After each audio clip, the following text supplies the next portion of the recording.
And welcome. Hope you're all doing well. Another episode of Heavy Metallurgy, number 142. I hope you are surviving the fact that winter has finally decided to show up. I'm your co-host, Marty. It's good to see you. Alan, how are you? I'm hanging in there. It's been a little bit of a crazy week, but as Sunday said in the chat a minute ago, Friday, finally, whew, we are here, and it's going to be a freezing cold weekend, so we're just going to hunker down inside and listen to some metal, talk some metal, and have a good time. Hello to everybody in the chat as folks are coming in. Hope y'all are also staying out of the nasty cold weather and having a pretty good week. Well, it's good to see everybody for sure. And one real quick point of business. We've got, again, I'm going to blow this up. The Collector Scum t-shirts, Heavy Metallurgy shirts. Show the world what you are. You know it. And of course, the new Heavy Metallurgy Sex Condor shirts. show the world something else as well. They're totally PG. It's fine. It's fine. It's fine. It's fine. But yep, Lee, our friend Lee over at Heavy Art Talk did the art for this. Again, links in the description to get those copies for yourself. And yes, I've shown the Collector Scum design just to a couple of people, even like non-record people, just like my wife's friends, and even they think, it's just hilarious. They're like, oh, that is so cool. So yeah, folks, I definitely appreciate that one. I think everybody knows, at least tangentially, that one person who always had way too many records. So yeah, I think it connects with a lot of folks. Your wife's friends, big Napalm Death fans. They don't necessarily get the where the Scum logo is from, but just and with the record player as with the record as the O, they figure it out pretty quick. Yeah. But we have a special guest this week, and really psyched that he took the time to do this. He's a editor for Decibel magazine. He's a publisher. He does a lot of things. He's a promoter. He's an author. He's a father. He's a husband. He's our friend, Albert Mudrian from Decibel magazine. Did I do okay on the name? Crushed it. You crushed. Dude, you said Mudvayne, and that like popped in my head right at that last minute. I'm like, oh fuck. Just lean in your mud. Just be like, this is Chad from Decibel. Here you go. It's perfect. How are you doing, sir? I'm doing well, man. I've been looking forward to this. Thank you guys for inviting me on. Definitely been a fan of the live stream. Got me through. Appreciate it. Got me through some evenings where I would rather be doing anything but working, and it distracted me perfectly. So yeah, stoked to be part of it. Really glad to hear that, and yeah, appreciate it. We know you're a very busy guy, and really appreciate you making time to hang out with us here for a bit tonight. Absolutely. And we're going to be talking about the Peaceville 3 towards the end of this, but we definitely wanted to start off. This is 20-year anniversary of 2024 is the 20-year anniversary of Decibel magazine, which, let's be honest, in the digital age, that's pretty awesome. It's pretty awesome. Mm-hmm. It's a little crazy. What's that? It's a little crazy. Yeah, it is. Did you want to get rolling, Alan? I think that. Yeah, let's see. Just for some background, a lot of folks will know some of these things, Albert, but in case they don't, what got you into heavy metal in the first place? Let's just start kind of at the beginning. What got you in? Was there a particular record, a particular band? Oh, like all the way back. Well, I mean, my mom would play a lot of like AOR rock in the car. Like I would hear REO Speedwagon and Journey. In fact, my first concert ever was REO Speedwagon and Survivor at the Spectrum in Philadelphia in 1984. Nice. And I vividly remember the full like Survivor set, and thinking that when they encored with Eye of the Tiger, that the original singer would come out with them and just perform that one song with them. And I remember just being shocked that didn't happen. I mean, I was 8, so perhaps I needed some real life experiences to begin to adjust my expectations. But I feel like there was always like kind of that basis for rock stuff, and then early exposure to MTV, like Def Leppard was my first favorite band. So like Pyromania was a huge classic. release. And then I think that from there it was just like a lot of the like bigger, you know, even like the bands that were heavy metal, but like pre-hair metal era, but mainstream metal. Like I remember getting Stay Hungry. I remember getting Quiet Riot, Metal Health. Like, you know what I mean? These are like big like pop rock records, but they're, you know, there's still heavy metal elements, but obviously like absolutely pre the big hair tees and stuff.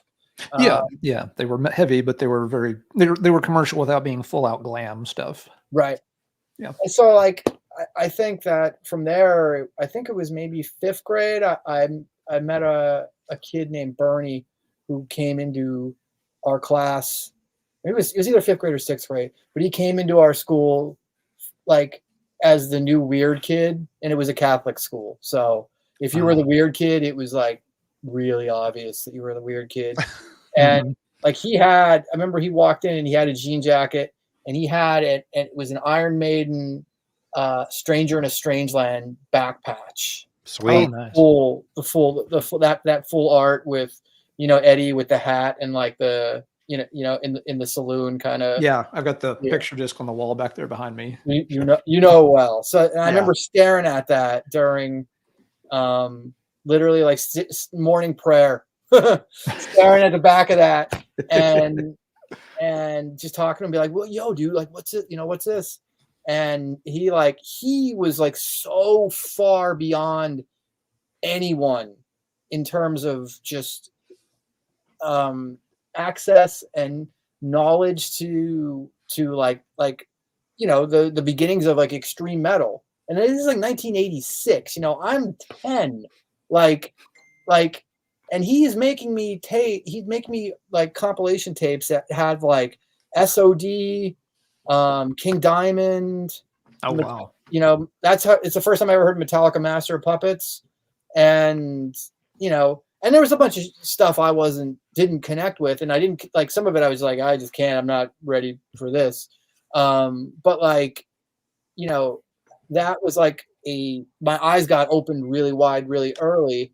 But I didn't go fully down that path for like a couple more years, you know, and then you just kind of start getting the Metallica tapes, you know, and then Metallica tapes turn into the Slayer tapes. And then before you know it, somebody's playing you Sepultura, somebody's playing you the first Obituary, and then it's over. It's a slippery slope. Yeah. Very slippery. You know, and that was it for me too. It's like that stuff in particular. It's like the early death metal stuff. Well, I guess it's not that early, but early for, I guess the kind of mass distribution of it. The you know, being able to go into a store and buy a death metal record. That era, that like, you know, 1990 is like where it really kind of blows up for me. Sure. And then, you know, you're just on the path and there's no escape. I did want to ask, as far as I know, you never did a zine, did you? Did you have like that part of your history? No, I was way too lazy to do a zine. Right on. Which you know, typically that's like the demo era of an editor is my zine, and then it, you know, your first album is you're doing your first magazine. But, well, I mean, the truth is and I don't know, Alan, if I'm jumping ahead here or go, that's fine. But like my first, like so I worked at this record store in college, and I grew up in Northeast Pennsylvania, in Wilkes-Barre, Pennsylvania. And there was a record chain called Gallery of Sound. And it's still there actually. It was a mid-sized regional record store. So it was a local record store that would have like 10 locations. And, you know, this is something that could exist in the United States 30 years ago. Like I'm sure you all remember these just like peppered throughout the country. There were tons of these. Yeah. And Gallery was the one that was local to me. They did an in-store free magazine, kind of like Tower Records had Pulse. Right. This was like in indie version of that was produced by a guy who also grew up there. And they had a metal section. And the guy who reviewed the stuff, I was like, doesn't know what he's talking about. Doesn't know what he's talking about. You know, I don't know if this story sounds familiar at all, but you know. And I was like, so I went to the guy who ran the record chain. He's like, oh, if you think, you know, he's like, if you think you could do it, why don't you write something? I'll give it to the publisher. And, you know, I was like, okay, sure. So this must have been 95, 96. So I wrote literally wrote on, because I didn't have a word processor, literally wrote on pieces of paper and gave it to the store owner. He gave it to the publisher, and the publisher liked it and got in touch with me, and I started contributing to that. And by, I think it was it was either late 96 or early 97, he needed help because he started doing this magazine for other record chains throughout other regional stores throughout the country. So he's basically like taking this and replicating it in, you know, just say in New Jersey for Compact Disc World, and but it would be like stylized for that. So I was expanding. He needed help, and he was like, "Hey, do you want to work here?" And I was like, "Yeah." And working there meant like literally out of his apartment, where I'd have I'd like start all my classes at like 8 a.m. every day, so I could be done at noon, and then drive over to his apartment at noon and wake him up to start our work day and start making these magazines. So that was kind of how I kind of cut my teeth with publishing and editing and figuring out how to run a publication before Decibel. So it wasn't a traditional zine experience, but I did have like magazine making experience prior to Decibel. Okay. I was gonna ask how it, knowing you didn't do the zine portion, you explained what happened, but how does Red Flag Media fit into this? It seems like it was kind of a big part of Decibel taking off. Is it kind of the trajectory through Red Flag Media, or? Yeah, no? I mean, the thing is that those in-store magazines that we published, that became the basis of Red Flag Media. Gotcha. Like, so we were doing that. That company formed, and we were doing that until like I was the editor. I became the editor of those publications from somewhere in the late 90s to about 2003-ish. And that was also like a time of just huge change in the music industry and the retail landscape. And it was becoming really clear that like all of these mid-size independent record chains were not long for Earth. Yeah. You know, so I always had a vision of a metal magazine. You know, to me, there was like, you know, everybody who writes about metal has their vision of like what they would do with a metal magazine. And I had mine. And, you know, I pitched it to the publisher, and I was like, I think we can do a newsstand publication, and I feel like I could run this. I feel like that there's a niche that is underserved, and that I could do something that would resonate, that could work.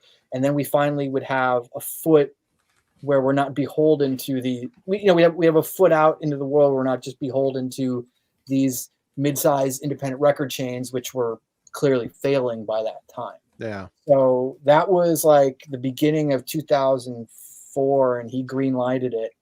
And we got the first issue out in like the summer of 2004. Right on. Well, and again, 20 years has gone by. Congratulations again. Decibel appears to be going strong in spite of the digital age. And in some circles, newsstand media is considered to be a relic of the past. I mean, do you agree with this? And what do you attribute Decibel's longevity to? I mean, I guess it is kind of a relic. I don't know if you guys saw the news, but like Sports Illustrated. I just saw that today. It just happened. Yeah. Yeah. Like that magazine. They fired their entire staff Yeah, they laid off like 90% of the staff or something like Yeah. crazy. Like Wow. and you know, like so that happened today, and what like Pitchfork like gutted their staff earlier today, or not earlier today, earlier this week, and they're folding it into GQ or something like crazy. Yeah, so it's like, I mean, Pitchfork was owned by Condé Nast, and Condé Nast, like the bean counters were just like, this isn't making any money, let's move it over here, kind of thing.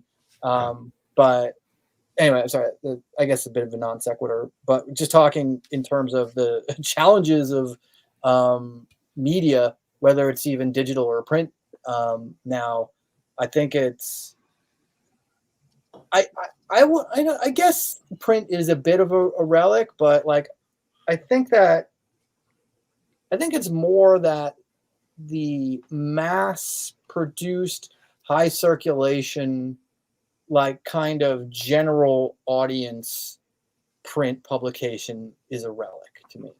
I feel like that if you're kind of a niche publication and you kind of understand where you're living, and that's not to say you don't have like higher aspirations, but if you're not consciously trying to like move up a rung by essentially compromising your vision to try to make a bigger product to resonate with more and more people.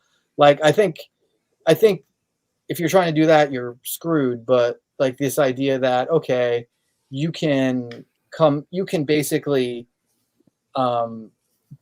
produce something that like you feel strongly about, that you know there's an audience out there that feels just as strongly about it, and you're not trying to fool anybody with anything. And I think that like as long as you can do that, there's a place for a niche magazine for people who are passionate, because if people are passionate, and we know metal fans are passionate, they will support it. And we're fortunate that so many people have stood by the magazine and either read it or subscribed or bought back issues or bought the books or came to the shows or bought the records or whatever.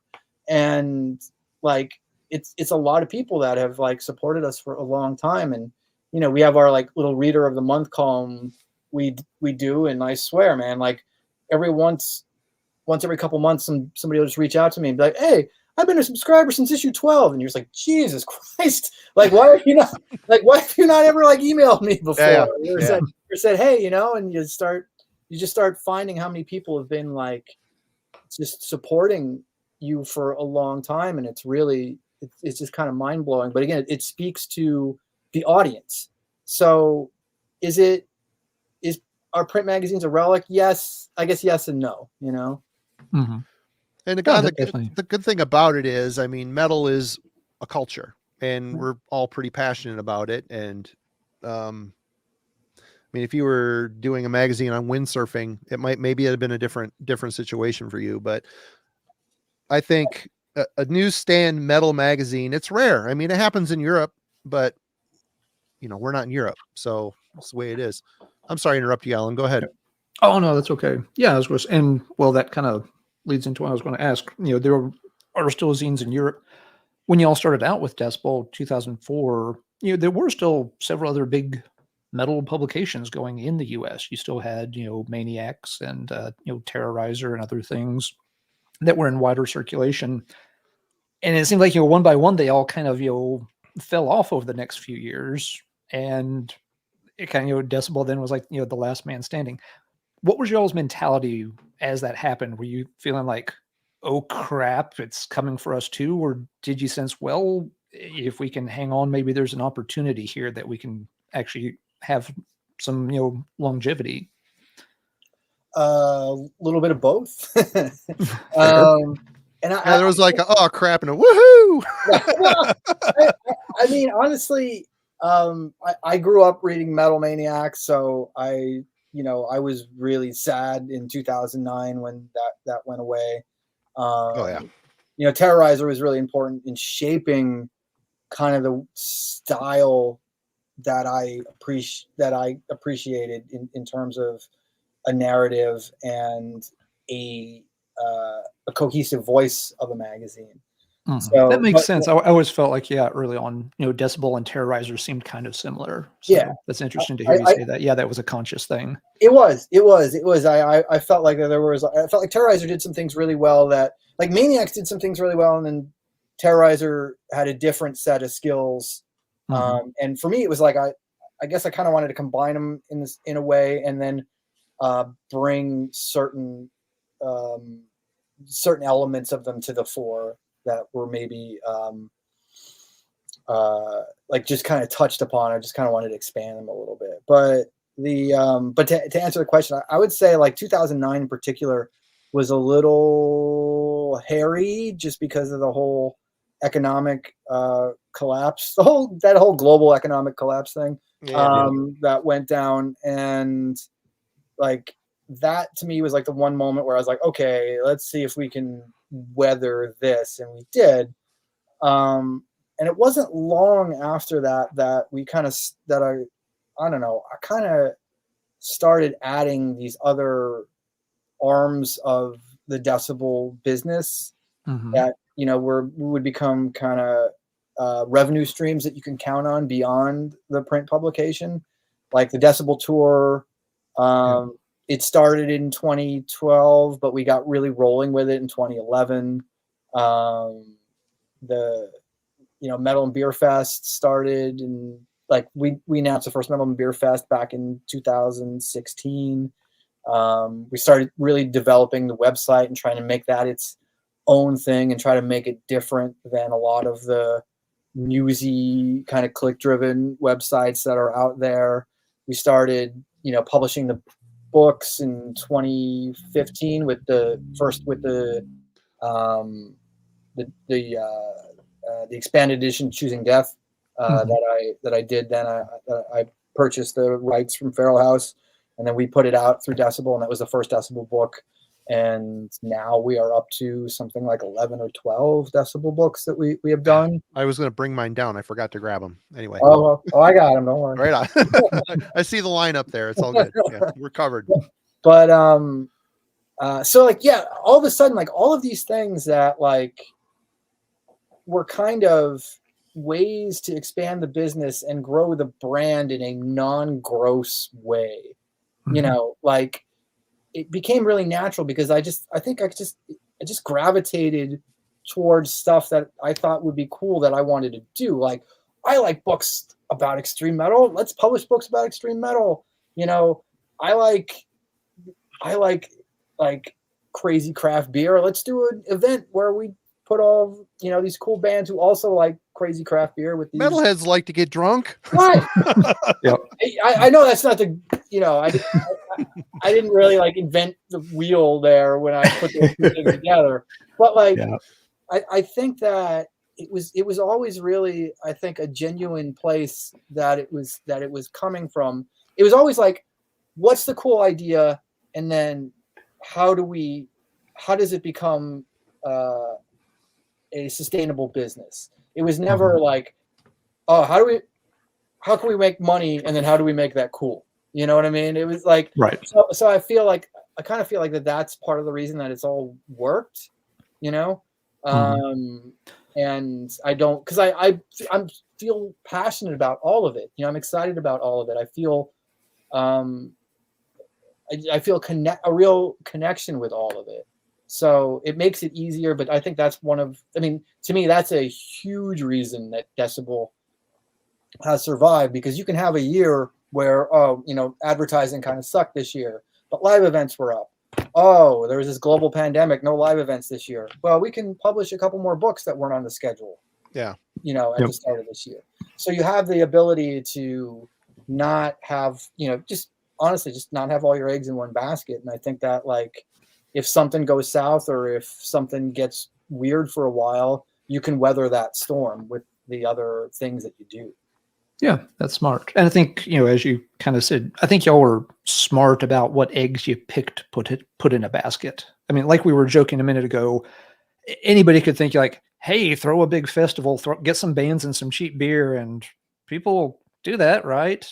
but y'all were kind of more selective about it. It's like, well, let's do the craft beer angle to make it more unique. And, let's not just grab every band under creation to throw on a stage. Let's kind of, think about who we want, at these live events and kind of, come up with a package that has, sort of a point to it, so that when y'all do them, they've been carefully thought out, and that's going to make them more successful than just saying, yeah, we've got a stage and a bunch of kegs. Can that make money?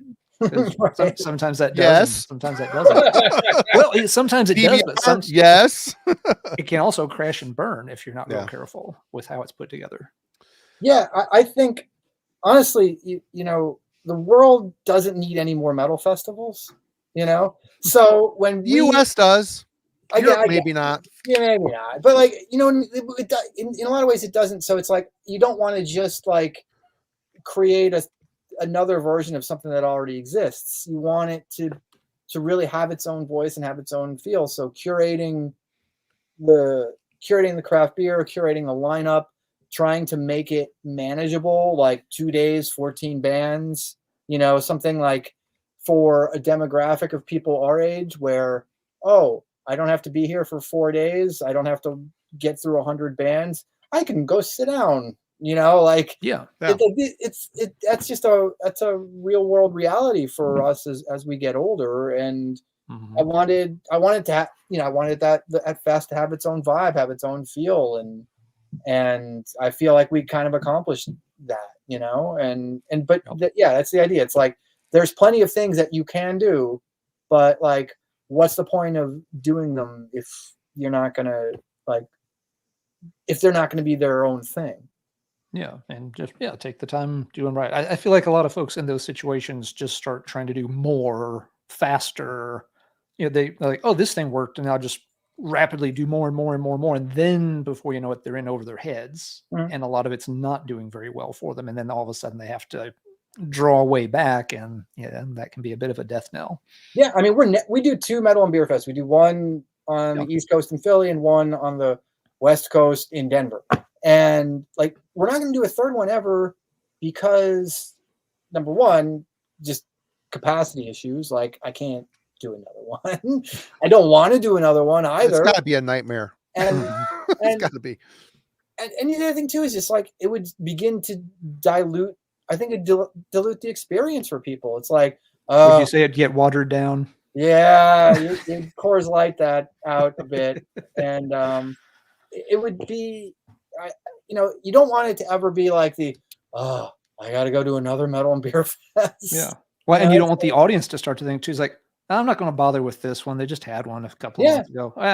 They'll do another one in 6 weeks. Why do I need to go to this one? Yeah, you want it to be some sort of an event that's like, oh yeah, I will go every time I get the chance because it's spaced out somewhat. Well, I got to say, we were at Bind Room set up at the first ever Metal and Beer Fest, and I got to say, for as humongous as it is, all the artists you're dealing with, all the headaches, you were smiling the whole time I saw you. Your staff was super friendly and helpful. I mean, it looked like it just went well. I don't know if it was just the excitement or the shell shock. It was just, you had PTSD afterwards. I don't know. It was probably just pure adrenaline that first one where we're smiling. Oh, we're really doing this. This is going to work. Yeah. But I mean, we've done, when you count the 3 that we did in California and the 2 in Denver and Philly, like the one that'll be in April will be the 12th one we've done. Right on. So, like we have a lot of experience with it now, we learn each time, and you're always kind of tweaking it to try to make it a better experience for the crowd, the bands, the vendors, the brewery, the venue, us, because we have to do this. There's, as you've been there, there's just a genuinely good vibe at Metal and Beer Fest. Yeah. And I mean, I'm sure the high alcohol content of some of the pours is a contributing factor. Yeah. But generally, people are just happy because you're just bringing these 2 things together that they seriously love, and they're getting to share that experience with other people who feel the same way about all this stuff. So there's a lot of hugs. There's a lot of hugs at Metal and Beer Fest. Oh, sure. Yeah. You know? That makes sense. Yeah, that's something that's easy sometimes to forget, in the digital age too. I mean, we can sit here and talk with you tonight and all these, great people in the chat, can chime in. But a lot of the people in the chat and at least myself out of the three of us, there's no one to talk to locally about this stuff. I can't go talk to the neighbors about it. There's nobody at work who's, heavy. If I say heavy metal at work, they're going to be like, are you doing research on deuterium? They literally, it won't connect with them at all. So yeah, you're right. When you have those kind of events, they are a big draw for people just to get, that, social aspect of other people that are into the same stuff. Wilson does ask, he's got a question here. Part of your question, Wilson, is because international shipping sucks, but Decibel store shipping to Canada and internationally has to be so expensive, and why some of the books, I'm assuming, aren't on Amazon. Can you maybe go for the last one there, the last chunk of that question? Yeah, I mean, here's the thing. These are pretty limited runs of these books overall. We're only printing a couple, 2,000-3,000 at the most of each book. So we're not really wholesaling them anywhere because, if you're trying to make a profit for the author and for the publisher, the easiest way to just destroy that margin is wholesale. So for us, it's kind of, there's that. And then there's the idea of, we have this web store that you want to give people a reason to go to. So if you have these exclusive products in your web store, there's a pretty obvious reason to go. Yeah, sure.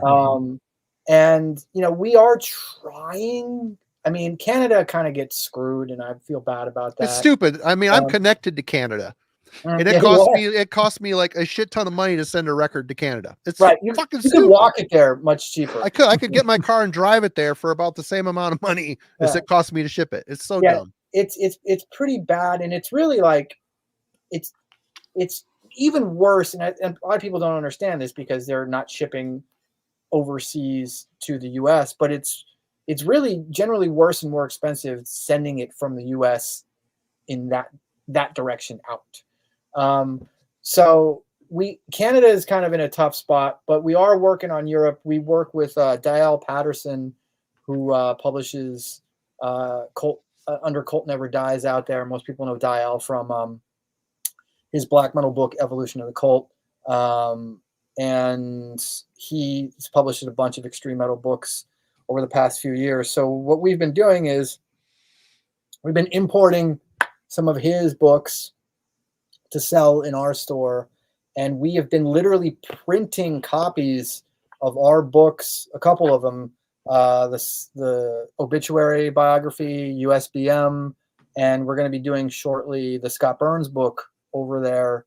So we're printing it there, and then he's just like literally, picking them up from the printer and then having like this access to wholesale them, or not to wholesale them, but to distribute them. And I guess he can wholesale them if he wants because he's going to buy them outright, just to try to have an option for people overseas, because I know the shipping is ridiculous.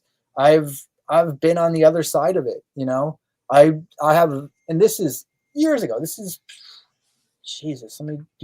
This is way too many years ago now. This is 17 years ago in 2007 when Daniel Ikaroth released Swedish Death Metal book. Yeah, I bought it from him.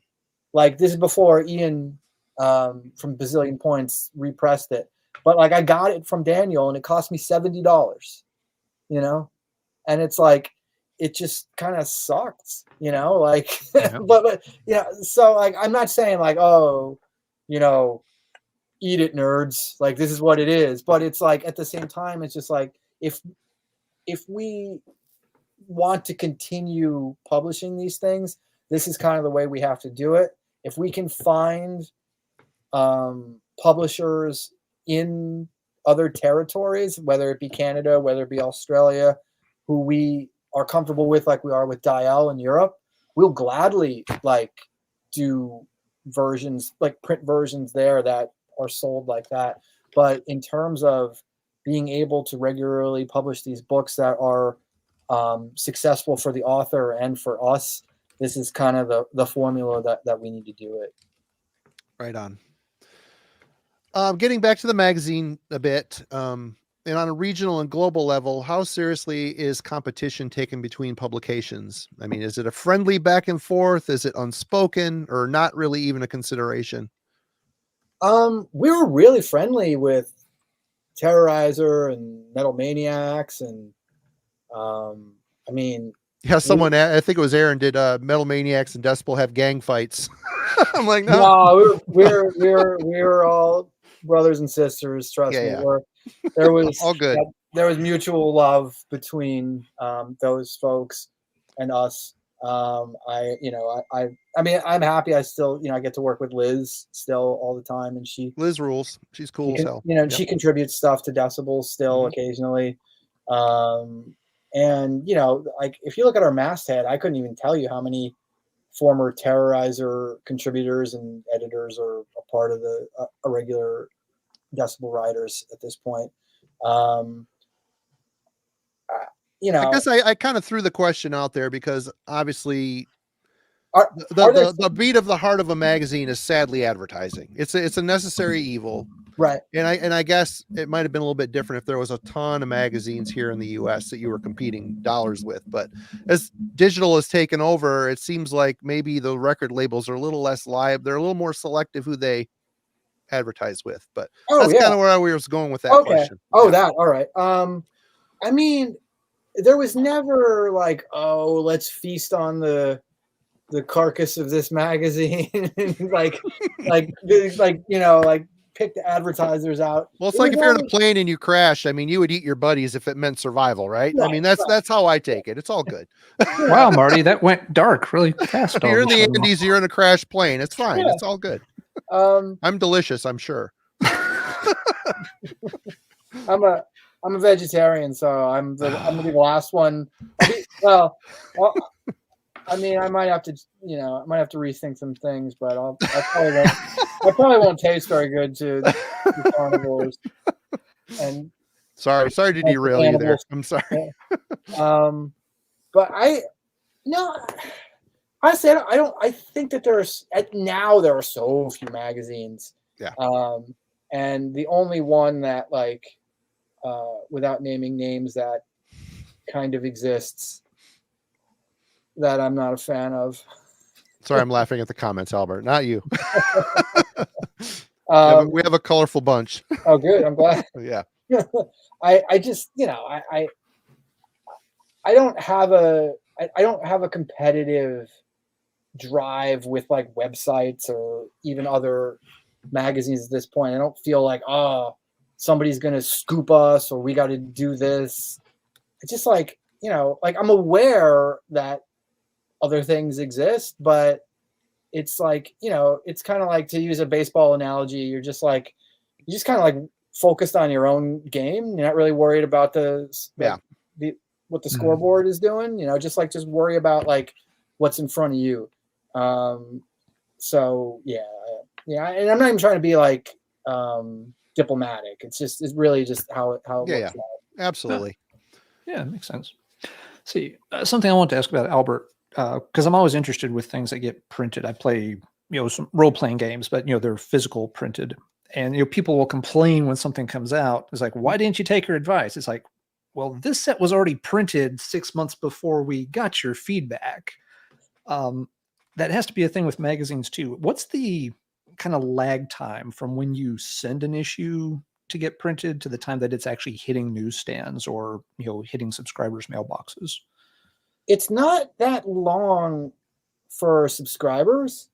Like, it's from the time that we send the files to the printer to when the first copy starts to hit mailboxes, 10 to 12 days. Oh, wow. Okay. So that's actually a pretty fast turnaround. Yeah, it's a pretty fast turnaround. Newsstand is considerably longer. Newsstand is more 3.5, 4 weeks, just because it's like, it's got to get picked up. It's got to go to the distributor. The distributor's got to like fan them out kind of thing. But as far they'll ship direct from from the printer to subscribers. Okay. All right, on.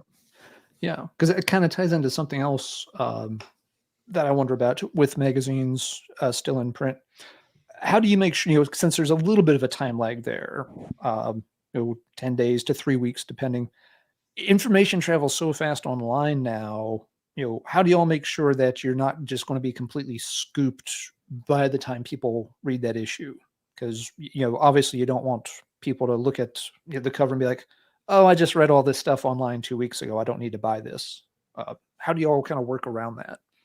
I mean, for me, like, I guess I've just been kind of part of this community and industry for so long that I have, there's a lot of people who kind of tell me what's happening, or I have a sense of like what is coming down the pike, like months and months and months out. So like, yeah. we're our lead time, we're usually pretty prepared. Like I can tell you what, our covers are going to be for our issues out in May and June right now. I mean, I'm not going to, but I could. Sure, of course. Like, so there's definitely, for some of the bigger things, there's definitely preparation. Are you going to get everything? No, but like you're going to be on top of most of it. I mean, the lead time, but the other thing too is the lead times have changed dramatically because record labels aren't operating worrying about the lead times of a print publication because there's so few. They're just like, oh, we'll just, as long as we've got our as long as we've got our files in hand for the streaming services, and as long as who's ever sending out the press release has the material before that goes up, we're good. So maybe it's a little more challenging, and every once in a while something kind of drops on you, but like I don't know. It doesn't feel like the center spread. It's a fold out. Yeah, it's a quadruple. Albert, The I'd like to take this opportunity to cancel my subscription forever. It's been fun, but check your DMs, Alan. Check your DMs. But so there's always something you miss, but there'll always be something you just miss probably anyway. But like if something is a big enough record. And you also have you also have the online component of the magazine if you really needed to, right? You know what I mean? So there's workarounds for that stuff, but generally, it's generally a non-issue. Okay. Well, now that Sports Illustrated is folding, you might want to consider the Decibel swimsuit issue. You never know. That might be a. Maybe it's time for us to revisit our infamous hottest dudes in metal spread that we did. Get Abbott posing in a thong in the snow. Yeah, we had Andy Williams from Every Time I Die in the snow. He may have had a loincloth on. I can't really remember. It's been a long time. It was way back when it was probably 2006 we did that, and it was obviously in response to another publication's hottest females that they would roll out. And we had a lot of fun with that. People have been, clamoring in the streets. there have been requests for return. And what would really be great was, maybe we need to wait till 2026, and then 20 years later, those same hottest dudes. Be a slightly different expose, I think. Yeah. Everybody just like holding their back. Yeah. Yeah. Skull it.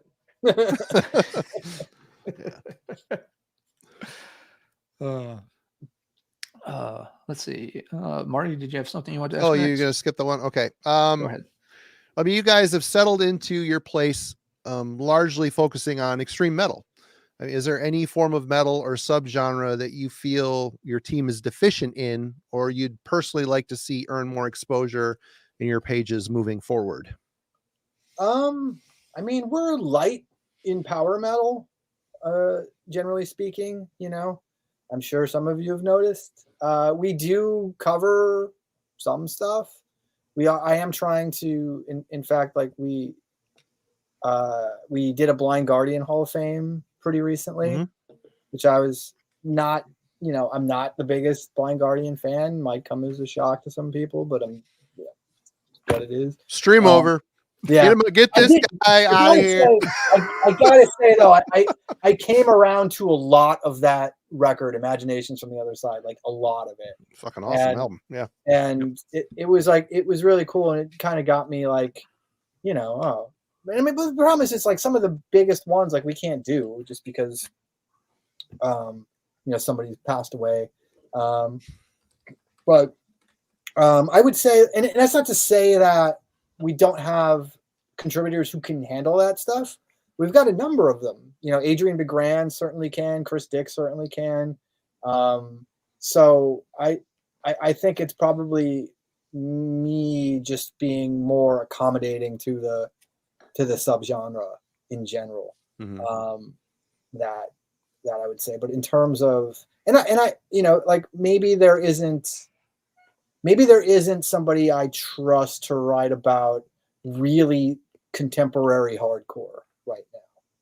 Okay. I was about to ask if there were certain, you know, subgenres or styles where you feel like, probably just not the place for Decibel to like, go. You know the style of hardcore where all the footage is a band playing to like a middle school auditorium before morning announcements, like that thing, that kind of style of hardcore, where it's just like the big bright open room, and there's like you see like 40 people on stage behind the band. Like that's the style of hardcore that I almost feel like we don't have anybody young enough to properly assess that stuff. Right. And that's okay, you know. Like I'm sure there's somebody who will kind of step up at some point, or that scene will evolve into something else quickly. But that's one that I feel like is one that we're probably deficient into. Okay. Right on. Have there been any, and you don't have to name specific names, have there been labels or bands that sort of approach to Decibel, like, you know, hey, we'd like to get covered, and y'all felt like, no, that's not somebody we want featured? Plenty of Nazis. Okay. It's a thing. It's certainly a thing. Yeah. Yeah.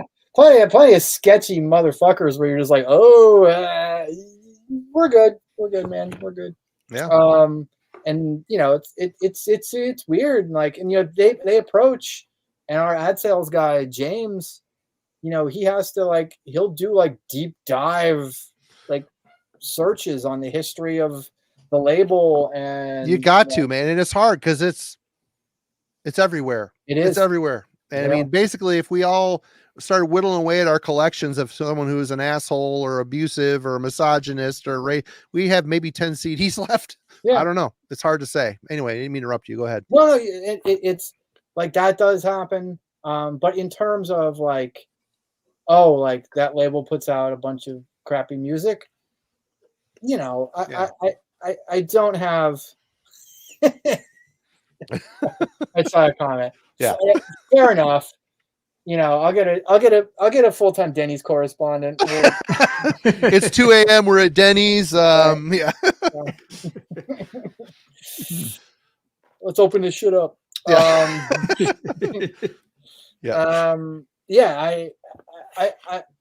It does happen, but it's generally not a qualitative thing, because, you know, we could review something and it could suck and it'll get annihilated, and then you won't hear from that label much after that. So like that stuff will kind of sort itself out. But the you know, the people who are let's say unsavory, that you just kind of have to say, just not interested in working with you. Yeah. Okay. And they got it. They're so used to it. They got to know, you know. Yeah. They got to shoot their shot. You know what they could, at least the most they can say is no, you know. So, well, do you think that the modern day music fan still reads or cares about record reviews? With the musical world at our fingertips, is there still a place for the music critic? I do think so. I think that you need somebody to at least sort out all this shit. You know, like there's no, the greatest thing about the internet is that there's no filter with this stuff, but it's also the worst thing about it, because there's no filter. you could trudge through Mhm. so many lousy Bandcamp death metal bands before you find something halfway listenable.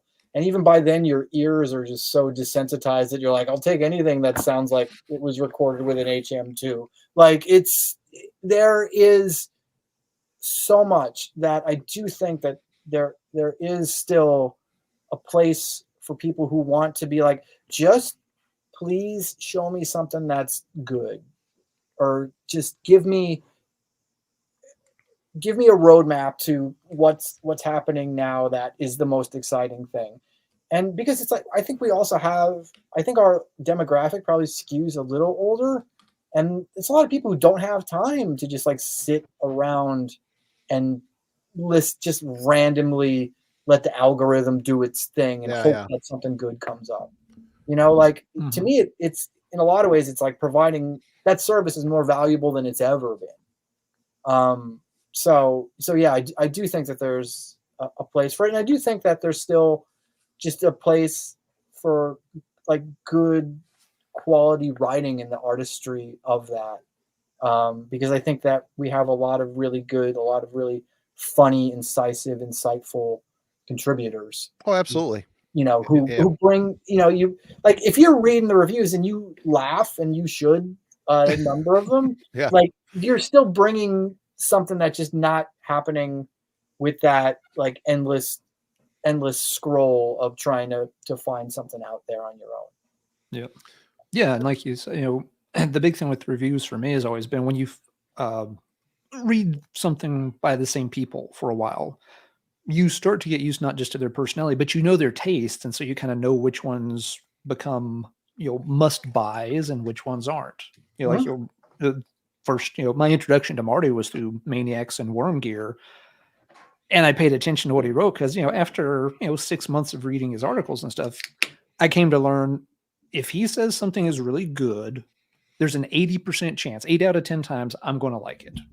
And so that's where I put my money.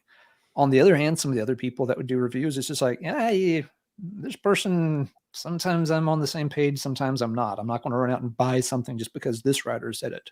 Yeah. But if Marty said it, or like if Jeff Wagner was really up on something, it wasn't going to hit every time, but it was a really safe bet. And, when you're younger, you've got, a limited income, you want to make it count. And so, knowing the reviewers, reading those reviews, it kind of helped me make sure that I was buying records I was going to like, or that I had a really high chance of liking.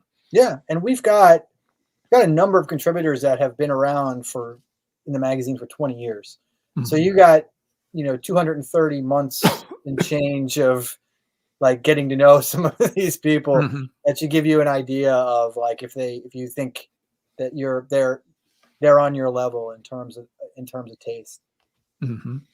Absolutely. And, a couple things that, having someone to help navigate this, that's a good point for sure. And because nowadays technology and people's talent skills have exponentially risen, and a lot of the stuff that comes out, it doesn't suck. Mm-hmm. It's so technically proficient. It's good. It's, all the modelers and all the stuff, people record at home. It sounds fantastic. It's just, it's nice having somebody that's got their foot on the ground. It listens to a lot of stuff and can tell you the really, really standout stuff. Mm-hmm. But, and another thing too, for people, nowadays, I remember back in the day getting tons and tons and tons of promos. There is such a thing as burnout. And I would find myself giving, really artistic, avant-garde, highfalutin stuff a really high review because I was so sick of the stuff I normally loved, and there was so much of it. I would give something a super high glowing review, and then I look, a decade later, I haven't touched that release that I gave such a great review, because I just want the comfort food. I don't want the spectacle. I don't know. This is a side. I'm rambling. Sorry. Yeah, I understand. You need a palate cleanser occasionally as a kiss, just for your yeah. I thought you were going to say Angus McSix. That too. My kid likes it. I kind of like it too. It's like Disney pop metal. I love it. It's good. It's good. Next cover of Decibel, Angus McSix riding an inflatable dinosaur. Okay.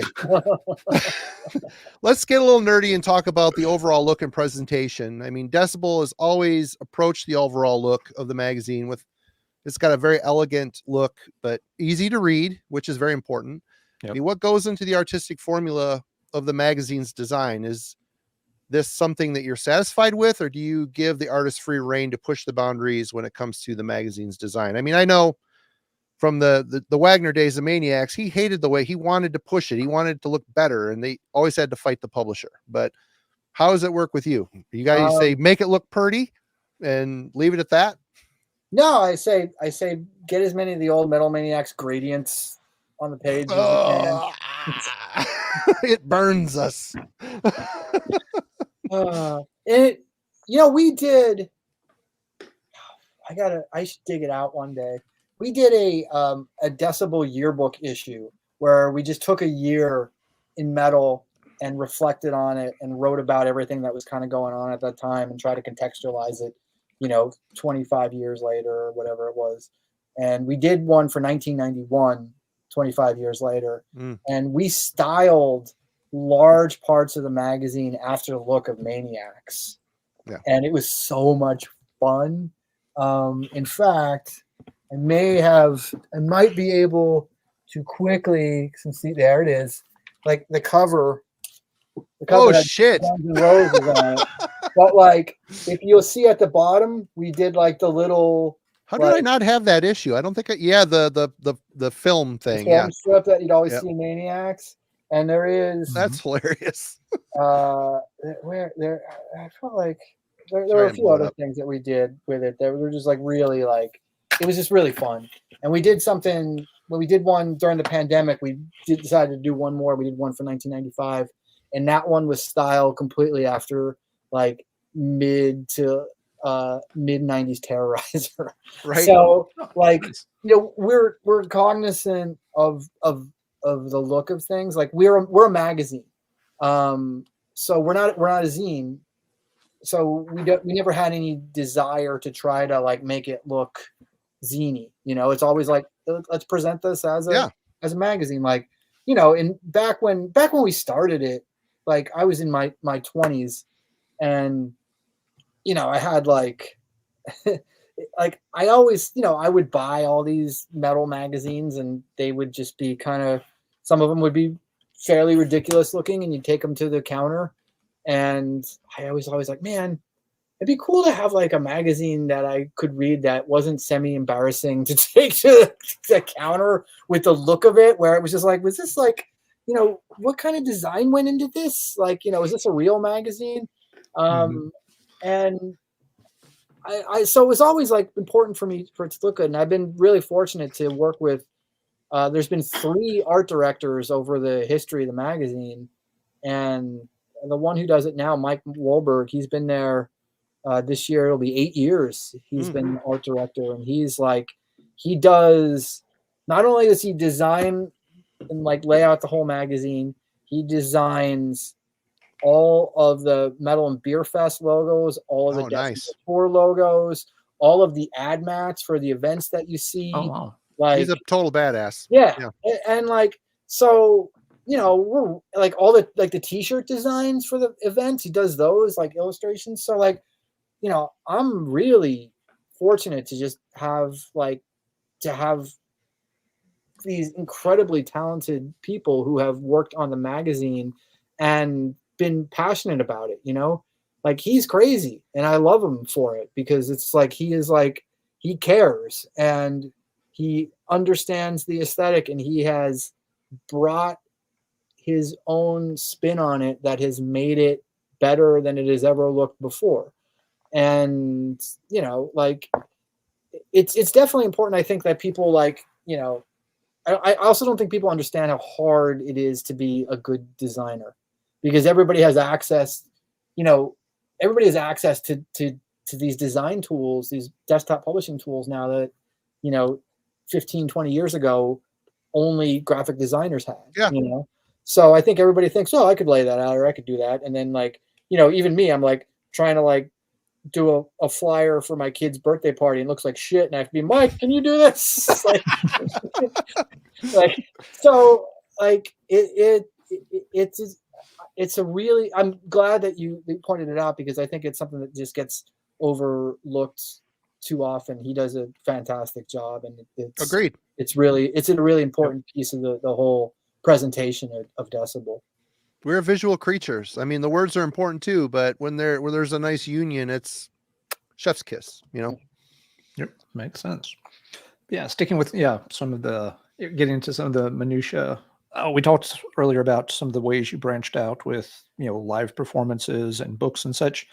I think you mentioned it, but we didn't, so really focus on it, was the flexi disc series. What was the inspiration for going in that? Because it's kind of brilliant, but it's something that obviously nobody else had really thought of. And how do bands, feel about it? Are there always bands just like, really psyched to get to donate a track, or is it kind of like, twisting their arm to get them to contribute something for one?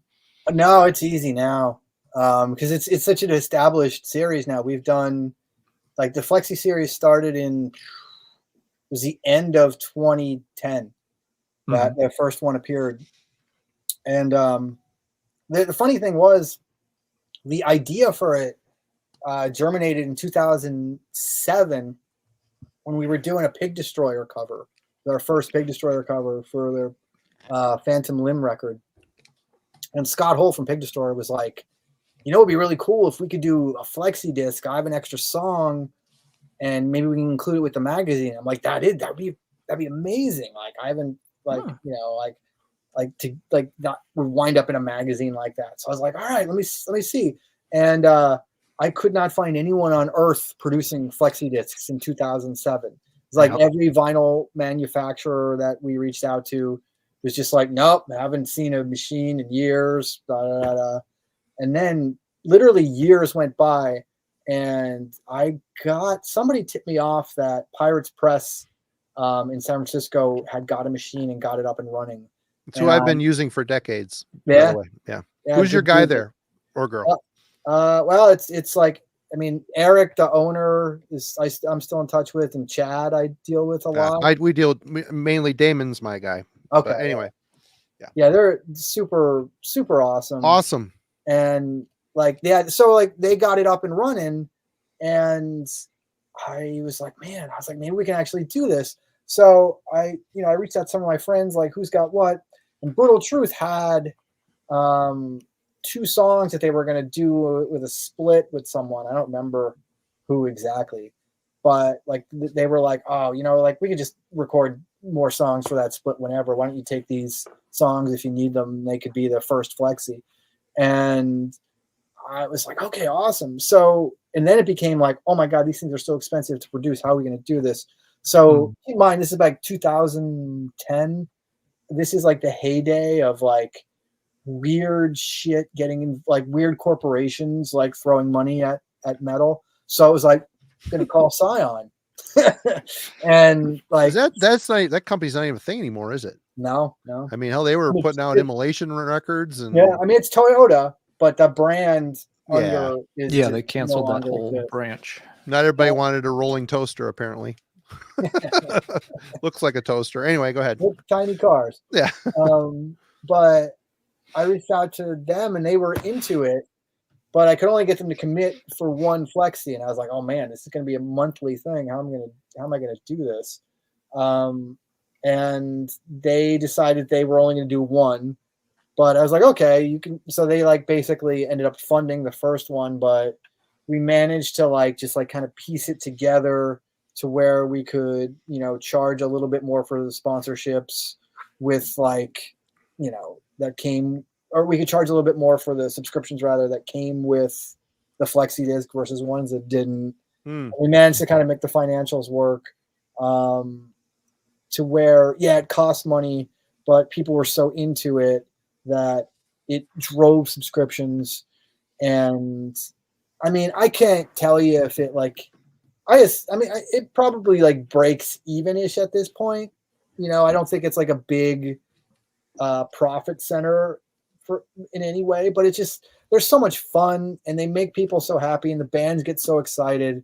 And if you're a band, it's really like it becomes like a pretty interesting marketing tool and a piece for you to have.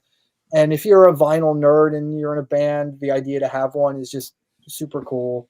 So it's just like, we've done, there are like the one I sent to print this week, it's 161, flexi 161. Mm-hmm. So it's a lot of them now. Like the discography is on the Decibel side, and if you look at it, it's really just kind of a bonkers discography at this point, with the size and profile of some of the bands. Like there's some massive bands, and then there's some super underground bands, and then there's like just like wild covers or crazy demos, or it's a really fun. It's a fun discography at this point. So I'm super happy that we continue to do it. I don't see it stopping anytime soon. I've got plenty of bands like, in the process of sending me masters or recording something. And I think it's, I don't think it's going anywhere. One cool idea would be to take I mean, I know you were like making the boxes for all, or the book to slide them all in. I remember something like that, but actually taking all the tracks that have happened and putting them on like, remember the old days of compilations? They were a big deal. You guys are doing some record stuff now. Press the Decibel Flexi Series Volume 1 and have like a 12-inch or a double 12-inch type of thing of all the songs up through a certain point, and then the next one would be the next chunk of issues. Kind of fun, something to diversify your. Anyway, we're considering doing that as a cassette, as like basically a mixtape. Oh, right on. Oh, yeah. Cool. Uh-huh. Yeah, because there is. We were trying to get it together last year, and it didn't happen. And maybe for the 20th anniversary this year is the year to do it. But there was talk of a total sicko Decibel subscription where you would get that cassette and you would get a live cassette recording from one of the sets from one of our events that we do. Mm-hmm. So like, here's the Metal and Beer Fest set of this band. Dude, that'd be sick. That's a great idea. Yeah. And I think that is probably going to happen, because I did get a band to agree to it, and we did like mix and master their set, and it sounds fucking awesome. So like, it's just, again, it's like just having the time and to like sit down, and it's like, all right, who's going to do this cover, and then how many are going to get printed, and then like we got to build this and make sure that there's an audience for this. Like people want, you know what I mean? Do people want these things? So yeah, we've thought about that. There's definitely been, in fact, there was a name that Mike came up with for the compilation of the Flexis, and that was going to be Hard Flex. Nice. That sounds like the Denny's hardcore band all over again. That's the band that's playing Hard Flex down at Denny's. Hard Flex is on it at 3. Got it. They're right before the shift change, so you don't want to miss them. You gotta get the little meal stamp card, and if you eat 10 times at Denny's without having them kick you out, you can cash it in for a copy. Well, many people get a magazine to casually flip through it, read what they want to out of it in passing, yet don't know the blood, sweat, and tears that can go behind every issue. Could you explain some of the more serious challenges you face as an editor on a monthly basis to bring the metal news to the masses? I mean, it's nothing life-threatening or anything, At this point, I think you got it pretty well figured out. I mean, it's not like many surprises. I mean, here's the thing, and this might sound ridiculous, but the magazine is kind of the easiest thing I do at this point, just between like publishing and editing the books, booking and curating the fests and executing the fests and doing the tour. And we are, we do, running this website. There's a lot to do. And with the 20th year anniversary coming up, we've got more books and more events this year than we've ever done before. A bunch of these things are not announced yet, so I can only kind of just tease them, unfortunately, because it's only January. But we will. I can say we will be doing a 20th anniversary show later this year. That lineup is all booked, and that's going to be a blast. Awesome.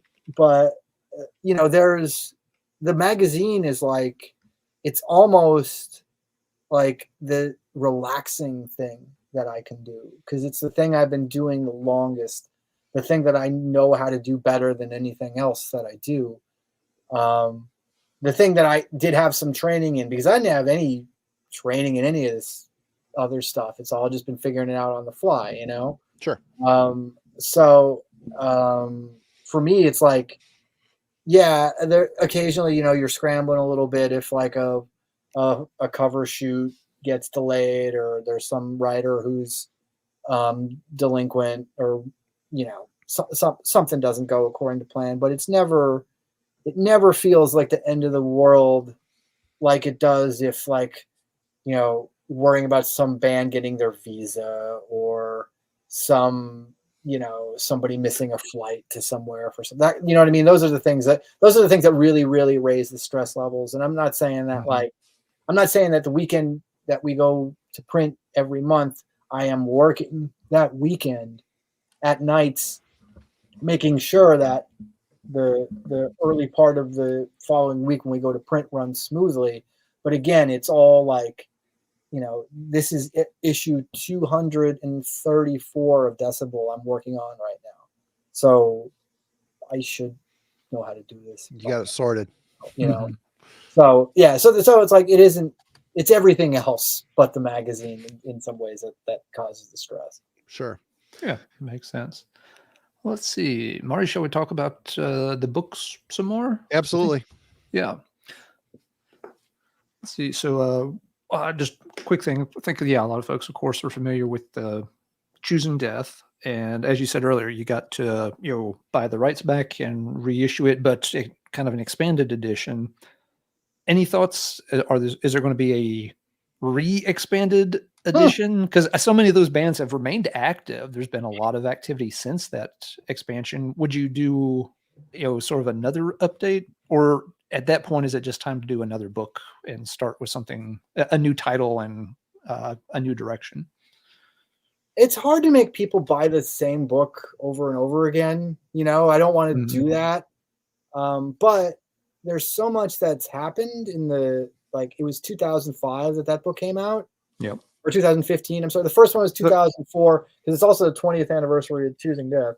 So there was briefly talk about doing something around that. And I'm like, I don't know if I can do this. But like, I do think that what has happened in death metal, like there's a whole other generation of bands that have come since that book, since the expanded edition of the book was published. And like, you just have to look at a bunch of Decibel covers over the, you know, past 2-3 years, and you will see tons of them, you know? And I would love to write about those bands in that kind of, that historical context. So I do think that someday that can and should happen. I just don't know when, you know, like maybe it's when, I don't know. The Choosing Death is now in print through Bazillion Points. And I think Ian's in the like 3rd or 4th pressing of that book. Awesome. I don't know, like, depending on I should probably have a conversation with him and just be like, you know, start to kind of game out a plan of like, when do we think you'll be out of this next one? And like, and then I have to think, when am I going to have time to work on something like that? I would like to do it, but it all kind of goes together. And Choosing Death is like 400 pages now. So it's not an insanely long book. Like, you know what I mean? It's not like Dial's expanded Evolution of the Cult black metal book, which is nearly 900 pages. Yeah. So like, you know, like there's room to do it. So yeah, I think it can happen. I just don't know when or how. Fair enough. Well, on the book topic, how does the long slog of writing and doing research for a book differ from your monthly duties as an editor for Decibel? I mean, what do you like and dislike about the book format? See, the process. The process. The process is. It's fun in that, like, because I can remember, probably not so much now, but I can remember back when I was working on the first edition of Choosing Death, and I always fancied myself as somebody who was pretty familiar with the history of the genre, and understood the timeline of the development, and I would have like a call. I would do like a 50-minute interview with somebody, and I'd get off the phone and I'd be like, holy shit, I didn't know 75% of that, like, before I had this conversation. Nice. So it was that process of discovery and learning, like, that was exciting. And then you're like, oh my God, I get to share this with people. I get to just like take this information, because again, back then that was like, I was working on that book in 2002, and it was just a much different landscape in terms of not just the only extreme metal books that were out then were essentially American hardcore and Lords of Chaos. That was it. Yep. Like Sound of the Beast wasn't even out for like another year at that point, and that wasn't an extreme metal book as much as one that like was a heavy metal book that did a really good job talking about extreme metal's place in it. So you knew that like there wasn't this like documentation of it. So there was that I really enjoyed. That was really exciting.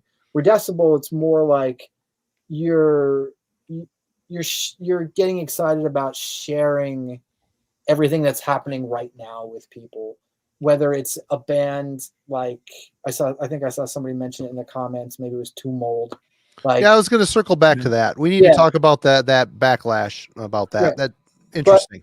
But like I didn't even think of that. To me, I just thought about, oh, they're awesome. Like that just went that's what just went to my head about Two Mold, is like, that's a great band that I'm excited about, that maybe not all of our readers know that well. And when they get this piece and they read this piece, they're going to learn about them, and they're going to take a minute and hear them, and they're going to be hooked on this band. And there you get that. Whereas like also the issue that we're working on right now, it's the Metal and Beer Fest issue. So Deicide is going to be on the cover. So there's this long Deicide cover with this like really entertaining and eye-opening profile of Glenn Benton. And I'm excited because it's like I think it's like painting a different type of portrait of Glenn Benton in 2024, but it's also like the kind of thing where it kind of reinvigorates your interest in some of those classic Deicide records. So you begin to like kind of there's something else, there's something different that you're sharing with the readership versus the type of band that's on the cover and the point that they're at in their career when they're on the cover. You know what I mean? So I think for me, like those are the kind of different experiences where it's all very much in the present with the magazine, and then the books, it's all like this building this foundation of something, and really just like getting way into the nuts and bolts of stuff. Yeah. Looking at the Decibel page before we started, some of the titles are sold out at this point, and some of them have been sold out for a while. How do you decide if you should do another pressing? How do you gauge, is there really enough demand to like go back and re-release the Paradise Lost book, for example? Because I know that one's been out of print, or sold out for a while. Yeah. It's kind of funny. Like that book was a mild experiment. Like we probably underestimated the interest and response to it at the time, because I'm a big fan, as I'm sure we'll talk about. Yep, getting to that. Now. But like, anybody that reads Decibel knows. Right. So like, you don't know, it's like, is it just me? Like like, like I kind of play it maybe a little conservative with some of the print runs. I don't know. Like that's a book like I would under the right conditions, can there be a repress of that? Yeah, I do think so. But it's like the kind of thing where Paradise Lost haven't even toured in the United States since that book's been out. So it's like, if they're gearing up for something, like, you know, if they have like a new record coming and they're going to tour the US, like, then you might look into like, okay, maybe now's the time that we repress that. David puts on another chapter about something and we change the cover, whatever it is, and boom, there's, you know. So it really kind of just depends on the situation, you know. Like Choosing Death went on to the reason that Choosing Death is no longer a Decibel book is because that was a book that I felt, or that I knew, because it was, you know, previously with Feral House, it had a different kind of distribution with that release. That was one that I knew should exist kind of beyond the Decibel website, you know? Yep. So that's part of the reason like that one's out like that. So yeah, it really just like it really is kind of specific to the title. There's, you know, I don't know if that answers the question or not. No, that makes sense. And you bring up a good point there. It's really hard to gauge the demand for something like that, because you really, I mean, it always, I'm sure it feels bad when people are asking for something. It's like, man, we don't have any of those. We could have made some money if we had some to sell. But if you overshoot and then you're sitting on a bunch of stock that you can't, you know, sell, you know, that feels really terrible too. You look around, it's like, you know, we still got how many pallets of this that nobody's ordering? Yeah, that's a terrible situation for you to be in then. Yeah, I mean, it's always, you know, it's a really tough balance. I feel like we've hit it most times. Like, we're probably going to have to repress the Scott Burns book sooner than later.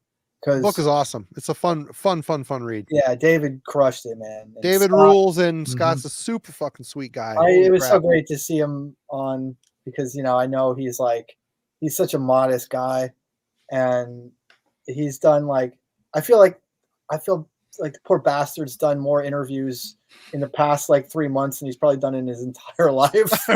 right.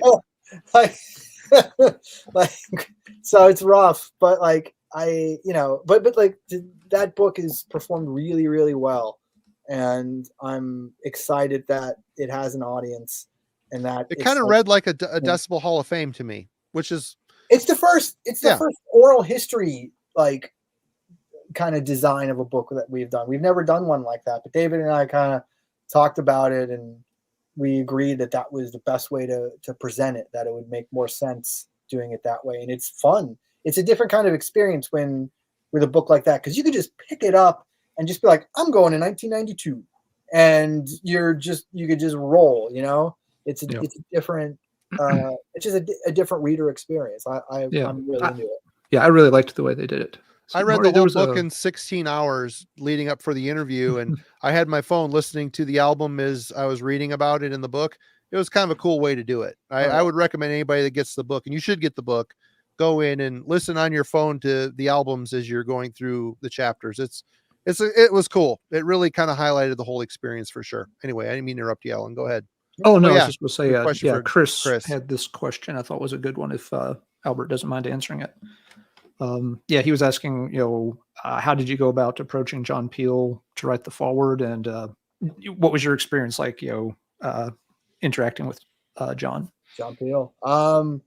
That was pretty crazy. I've managed to track down somebody who was acting as his manager or his agent, and this must have been 2003. And, you know, you're explaining to this person, I'm writing this book on death metal. And they're like, okay. And they're like, you want to talk to John?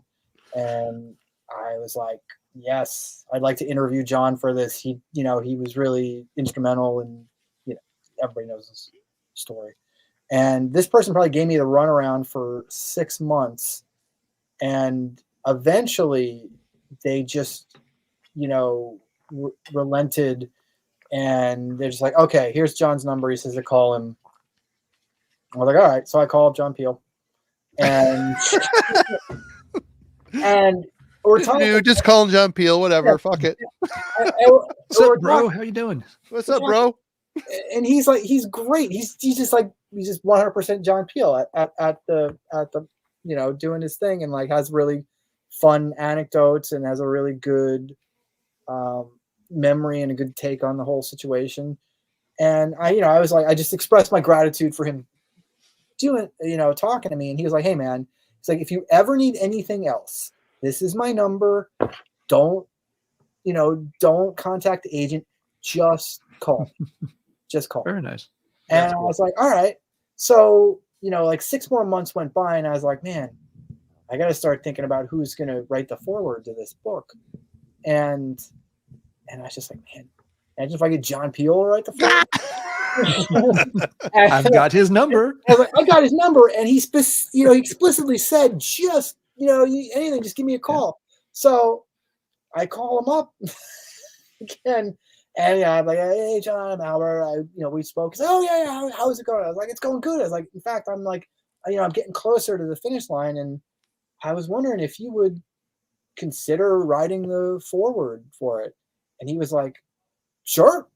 I was like, okay. I was like, I'll mail you. I'll mail you, copies, at like sample chapters, how far I'm along, et cetera, et cetera. He's like, yeah, he's like, just let me know when you need it. So I gave him a deadline, and he, blows past the deadline. So I'm calling, and like his wife, Sheila, answers. And when she answers, I have to explain, who I am, because I don't want to say, can I just speak with John, please? And then, of course, like, yeah, sure, who's calling? And I'm like, my name's Albert, and of course, they hear this American accent, and it's like, I've been in touch with John. He's going to write a foreword for a book I'm working on the history of these bands. And she's like, okay. She's like, let me get to it. Let me get him. And, you get John, and John's like, oh no. He's like, I'm getting there. He's like, I just need to sit down and do this. And I'm like, all right, okay, cool. I was like, just take another week or whatever. And, blows by the next deadline. So I have to call again. And John, you're really pissing me off here. Sheila answers again, and she hears my voice, and she's like, has he not written that book forward yet? That's the real brains of the operation. You should have hit her first up. I need it by this time. Tell him to get on it. Yeah. And I was like, as a matter of fact, Sheila, he has not. She's like, well, let me get on him. And then like literally like a day later, he faxes it over to me. And I still have the cover letter somewhere. The cover letter is just basically like, dear Albert, hope this isn't shit. John. Thanks for getting me in trouble with my wife. Yeah, don't call again. Don't ever call, but take my number and flush it down the toilet. Yeah. And then he wouldn't accept any payment for it also. So I felt really bad about it. And so of course I call, because I know Sheila's going to answer. And I'm like, Sheila, I want to get him something. And I was like, what does he like? She's like, oh, he likes red wine. I was like, okay. So I can't remember the town that he lived in, but I do remember searching like online for like wineries in this town. Boone's Farm, Strawberry Hill. The wine of champions. And I found a place. All right. And I call this place, and I'm placing an order, and I'm giving them, and I'm like, they're like, who's the order for? And I'm like, John Peel. And the guy's like, John Peel. I was like, yeah, John Peel. I was like, the John Peel you think it is, it's that John Peel. And they're like, okay. So like they sent it, I guess, and sadly, I don't know, he passed away maybe 2 or 3 weeks later. Jesus. Yeah. Oh, wow. Yeah. It was like, because it literally was like, he was like really close to, it was like not far from just even the deadline of like when I needed to turn the book in. It was really one of the last things that was turned in for the book. But that was the story. So I know he got the wine. I don't know if he ever even got the book that I sent, but yeah, Ah. that's the John Peel story. Right on. Very cool. That's awesome. Rounding out on the books here, I want to talk about what your favorite book projects have been, and what projects does Decibel Books have in the works that you can talk about. If there's any that you'd like to add. I'll be right back. I'm about to pee my pants. I'll be Yeah, right back. go. Books that I'm really proud of USBM, because that was a book that the author Daniel Lake really just like it had a bit of a false start to it, and like once he kind of got a rhythm with it, it just really kind of took off. And that book, I don't think people realize, like I edited over 200 pages out of that book before it was published. There is so much, because I felt like USBM shouldn't have been like a 750 page book. And it would have been if we just like kind of let it roll, but that's how much work and how much stuff Dan wrote for that book. There are all kinds of, there are label chapters, band chapters that were cut to make it tighter and more concise. There was a bunch of like awesome photos we had to leave out. That's a book that I think down the line will get kind of that expanded, revised treatment, and you might see the the 750 page version of that book after all someday, because a lot has even happened in the 4 years that it's been out. But it felt like a really, like that was like, we published Choosing Death, we published the Paradise Lost biography, but this felt different. This was a very, like, this was a Decibel original book that was a pretty massive project, and I felt attached to it because I came up with the idea for it and then pitched it to Dan. And to his credit, he was way into it. But I always felt really connected and close to it. So it's still that one still means a lot to me. But I mean, the work that David's done is on the 3 books he's done: the Paradise Lost book, Turned Inside Out, the obituary biography, and the Scott Burns sessions.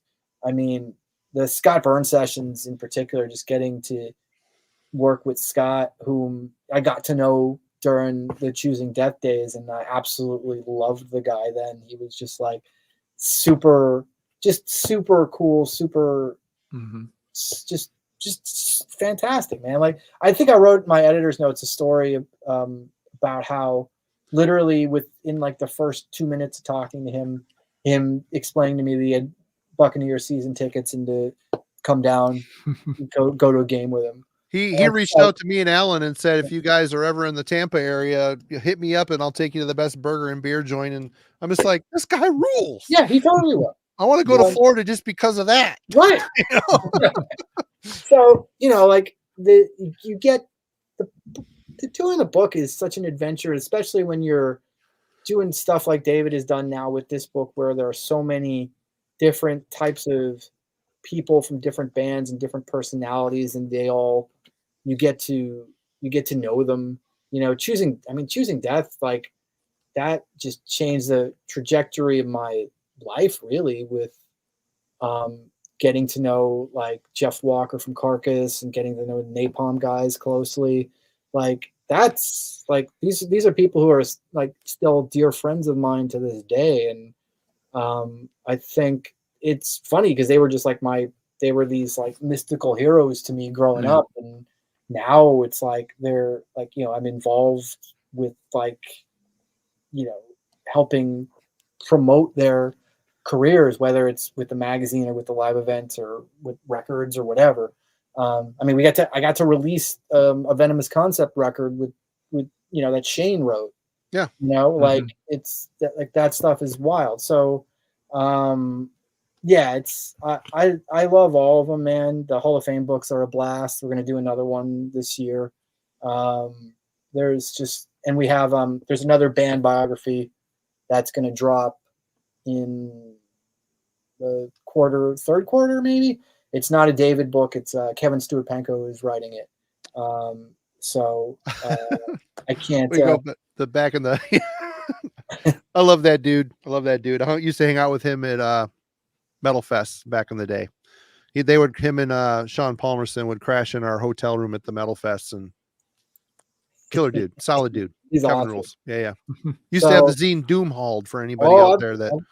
Yeah, He Doomhauled still was has awesome. the email. He still has the email address. He Doomhauled. does. Totally does. Yeah. I haven't talked to him in a while, but super awesome dude. Yeah, hit him up, man. He's great. So we got that coming, and we've got 2 massive book projects for 2025.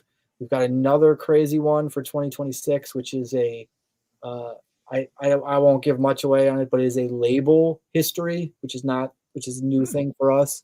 But it's one Those really, are always super interesting to me. yeah, anyway. this one is going to be super crazy because it's a label that isn't around anymore, and it was incredibly eclectic, and had a lot of like big ass personalities that were involved in it.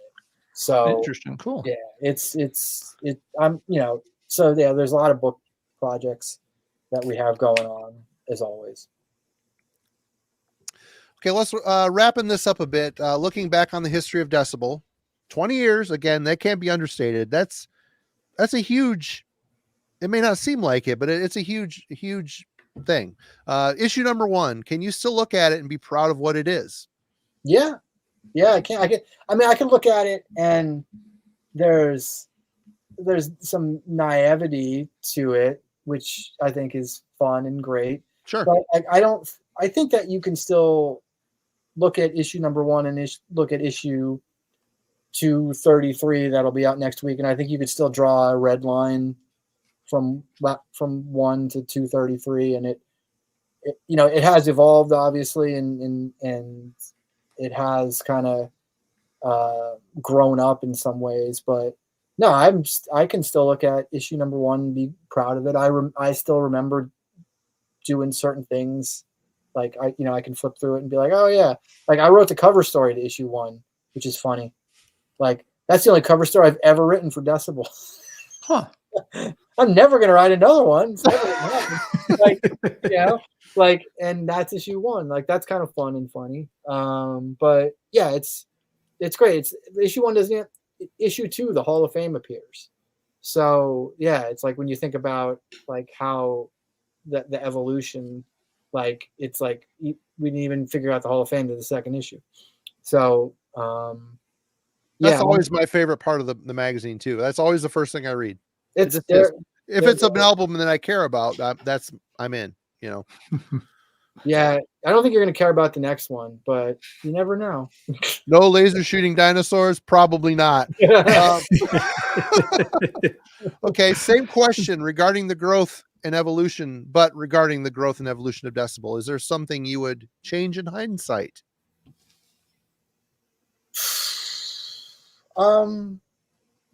Maybe only just the things that we do now, just doing them sooner.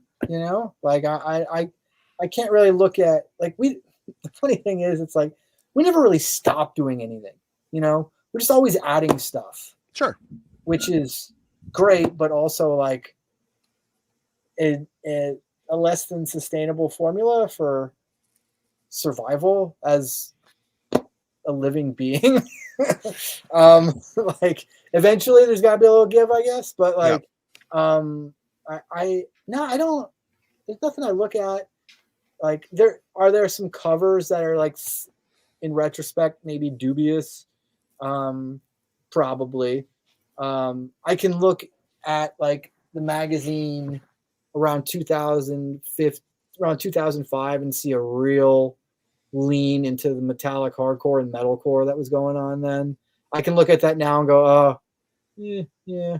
But like, I was talking to it was hot then, though. It was hot then. It was hot, and it's like you got like 12, 13 magazines under your belt, and you're just trying to like kind of find your way. And for me, I don't think that Decibel really gets comfortable in its own skin until about 20, 25 issues in when we put ISIS on the cover. I felt like when we did that, and that was sometime in 2006, that was really kind of a statement and kind of stepping out and just being like, all right, this is more about what we are. And, you know, I'm not going to worry about newsstand sales as much. And I just want to like start taking these artists that I feel strongly about and, you know, giving them a profile that they deserve. So yeah, like it's all, you know, I don't look back at anything and think like, oh, I wouldn't have done that Trivium cover, because that's become like a great punchline over the years and it's fun and funny. They don't think it's fun or funny, but we do. Yeah. And you know, like it's just all part of the journey, you know. It's all good. Good deal. Let's see. Wilson Yeah, Camp. Let's finish up one last question from the chat here. Go ahead, Marty. Are there bands that are a blast to interview and those who are difficult or scary to talk to? Sometimes they're the same band. I mean, I think of my personal faves, like one of my favorites ever is Dave Windorf from Monster Magnet, who I just find like endlessly interesting and entertaining and funny, and like has a shtick, but also isn't guarded.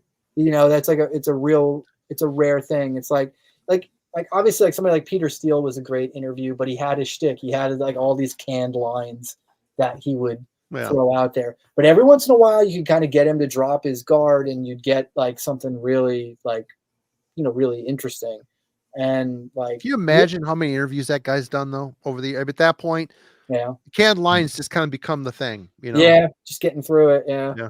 But yeah, no, I can read a Dave Windorf interviews just all the time.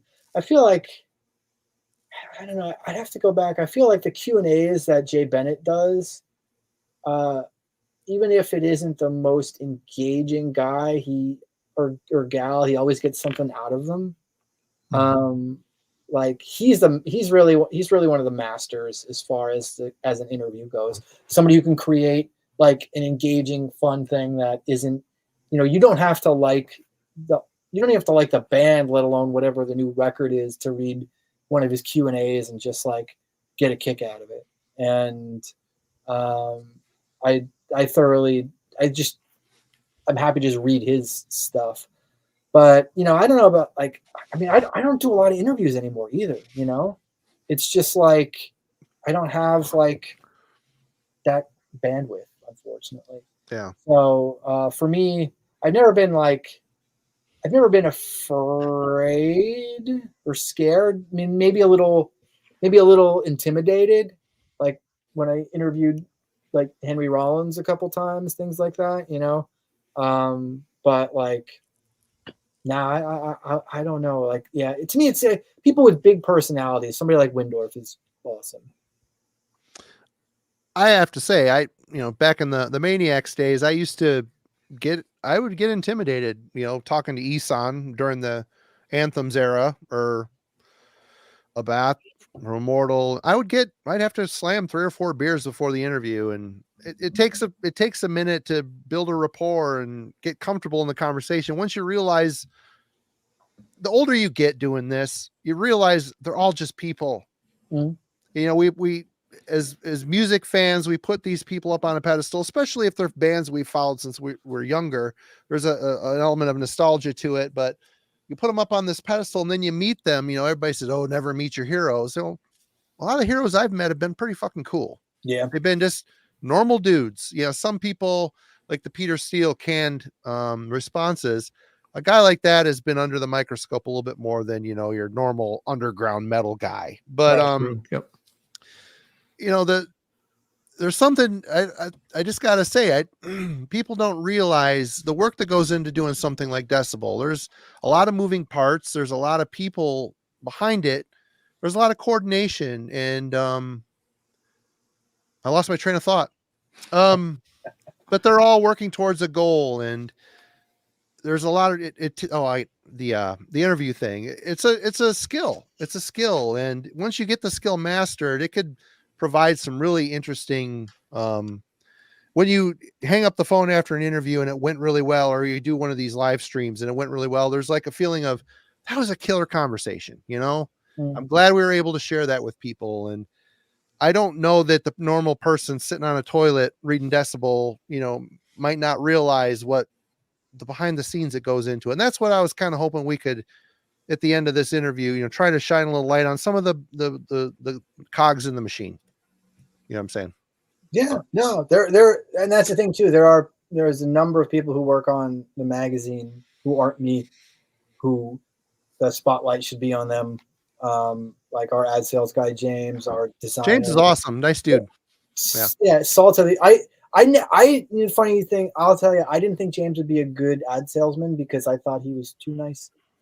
He's just too nice of a guy. But turns out, dude, you gotta have a guy like that doing this type, because it's a thing. It's a thing. Yeah, and he's great. He's fantastic. Yeah. And Aaron, who works on the events with me, and he handles all the beer side of Metal and Beer Fest. That is yeah. Yeah. Yeah. Like he has like coordinating all that, because that is super complicated.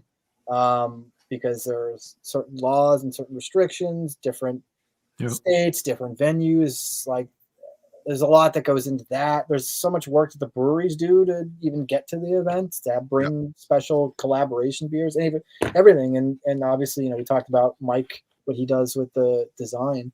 So, and Patty, who like handles all the fulfillment for every single web store order and every subscription that gets processed. Like there's only 5 of us full time that work on the magazine. Right. And when I say work on the magazine, it's like just work at Decibel, whether it's the events, everything. Yeah. So it's a small operation. Ultimately. It's a lot though. I mean, everybody's got a lot of feathers in their cap. Yeah. Yep. Yeah. Well, awesome. Albert, thank you so much again. Congratulations on 20 years. And I hope people continue to support, this whole print thing it's important. It's part of, all the things that got us here. And it's still a viable source of information and entertaining. And I think a lot of people forget that. And I hope, a lot of people here checked out the interview and maybe learned something about Decibel today. That'd be a good thing. Cool. Yeah. Thanks again to everybody who supported us and continue to support us. It's an honor to do this, honestly. Yep. I think it's going great and hope it continues to go well in the future. So I think it's time for us to switch gears here a little bit. So yeah, we talked with Albert about we like to show albums, and chat about some of that as well. And so we threw some ideas back and forth and came up with one he was really excited about. So we figured we'd take that ball and run with it. So Albert, we hear you're a fan of Paradise Lost and their contemporaries from Peaceville. There is some truth to that rumor, yes. Yeah, so we thought rather than try to focus on just one band, and because we wanted to talk to Albert and give him a chance to really, go through a lot of the aspects of Decibel, we don't want to attack an entire discography breakdown or anything on here. I want to put in a thing here that if Albert chooses to come back, we got the interview part out of the way. The next time he's just going to be a nerd like us, and we're going to dig deep on a topic and show records and really. So start thinking, Albert. Your return visit is going to be a little bit different than this one. But anyway, sure, absolutely. I didn't mean to interrupt you, Alan. Go ahead. Oh no, that's fine. Let's do it. Not in January too, when I can drink beer with alcohol in it. Right on. Fair. We'll get it locked down. I'll just start checking on with every month. Okay, it's February. You have a date that you want to do it. What's our topic? February. Okay, March. Okay, March. You have a time. So just saying, you're on the hook. Anyway, go ahead, Alan. Sorry to interrupt you. Oh no, it's good. So yes, we'll save some kind of deep dive topic for a future date. But for this one, I thought we'd do something a little different for fun, and each just talk about 5 of our favorite releases from the Peaceville 3 bands, and they don't have to be just from that early Peaceville era. We talked about that early on and realized okay, some of these are technically after the bands had left Peaceville, but it's still part of those 3 bands discographies. But yeah, we'll just each typically same pattern as always, take turns and talk about, some of our personal favorites. Not saying these are the best or, the most important, but just the ones that, really connect with us the most. So, Albert, you're the guest. We'll start with you. What's one that you'd like to lead off with? Well, let's First of all, maybe we should say the Peaceville Three. What Oh, is it about the three? Because there is a bit of a fair. there is a bit of a stylistic union between these three bands. Not There only is. the same time that they came to be, but stylistically. So what spoke to you about the Peaceville Three going before you show your first one? Maybe Right. size it up that way.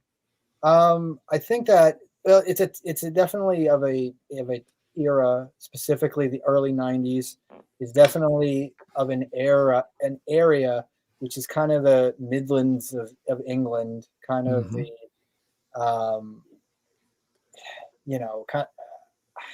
I don't know how you would even describe that area because I've only passed through it once. There is a certain kind of desolate, dark, doomy, morose, melancholic feel to these bands that came out of the death metal scene, but put that spin on them and honestly kind of created either the death doom and or the gothic doom subgenres in the process. And these three bands, Paradise Lost, Anathema, My Dying Bride, they all their first label for LPs was Peaceville Records, which was also located in that area in England.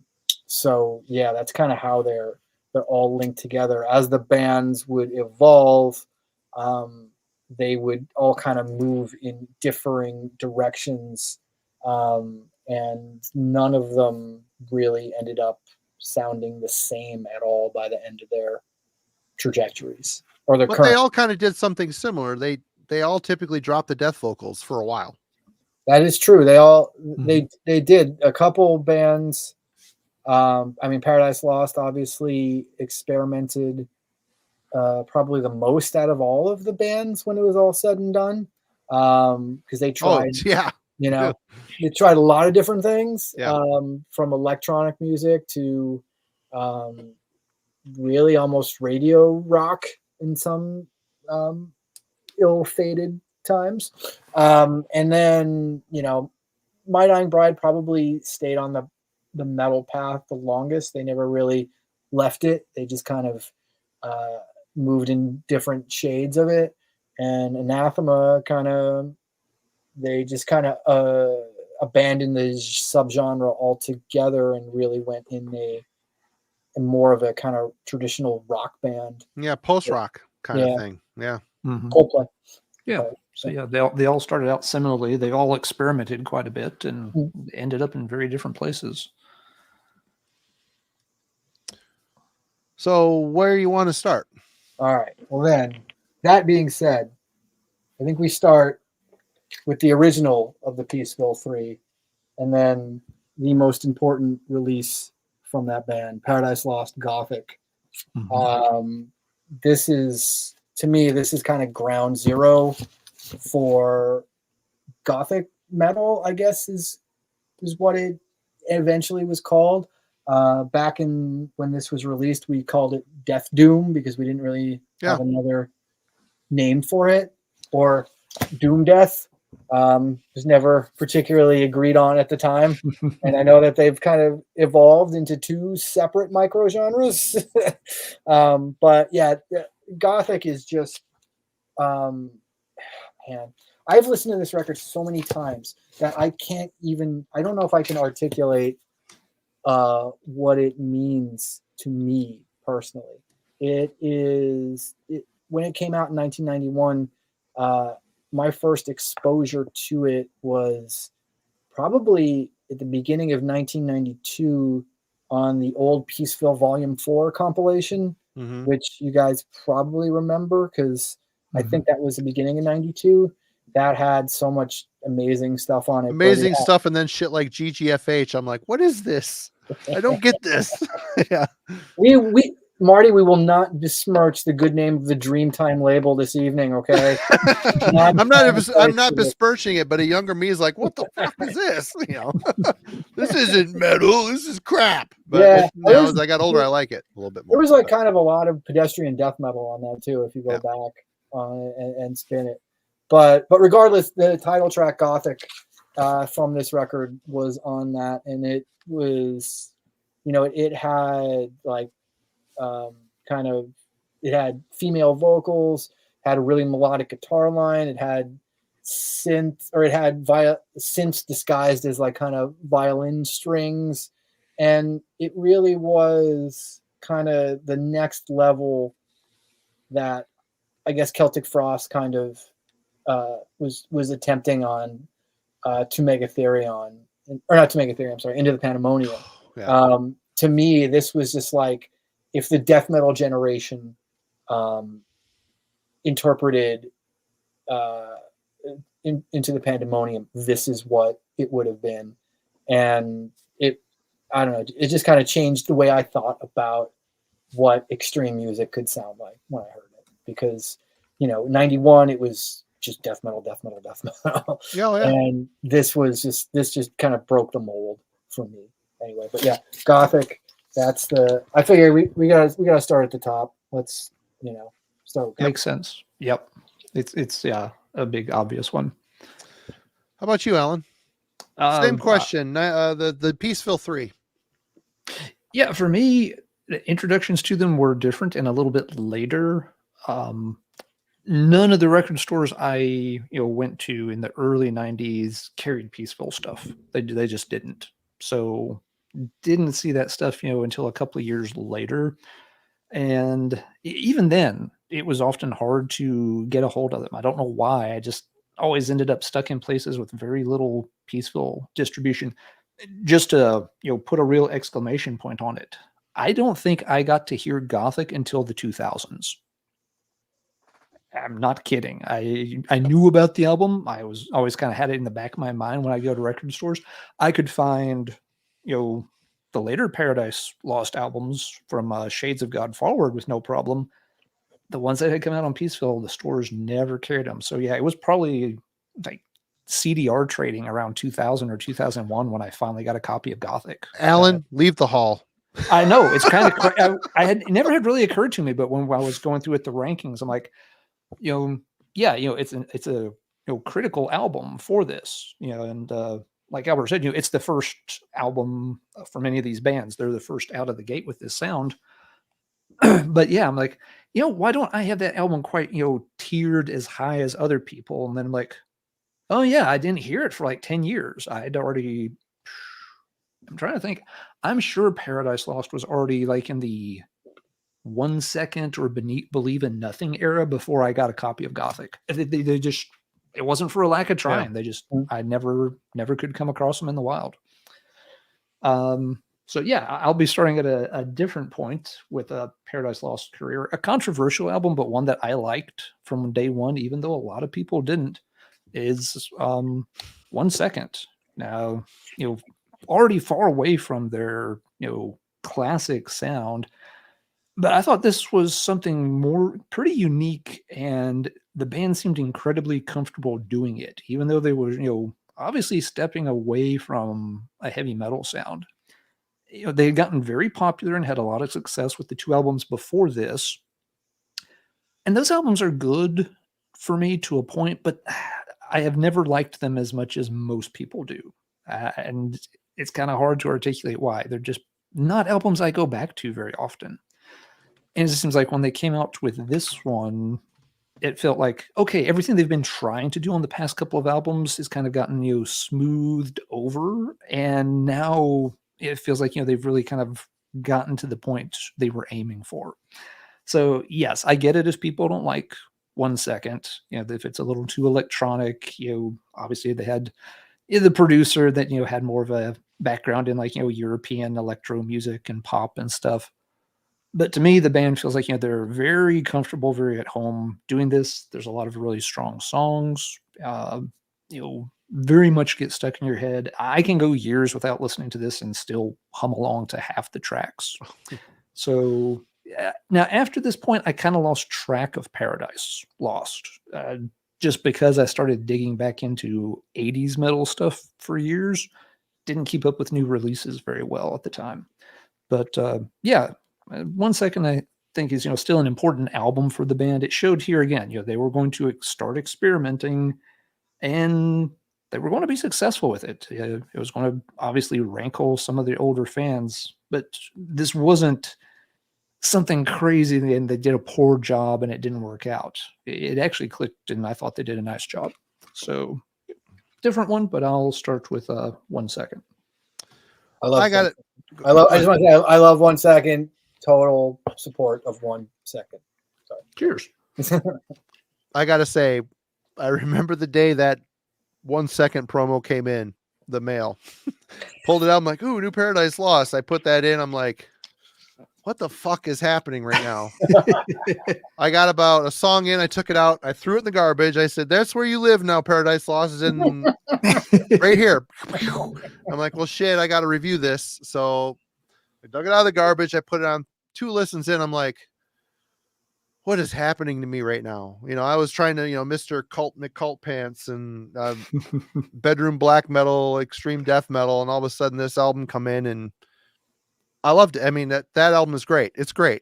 And I would say out of the bands that I don't have all the Paradise Lost records, but the ones I do have where they started, moving forward with experimentation, they got it.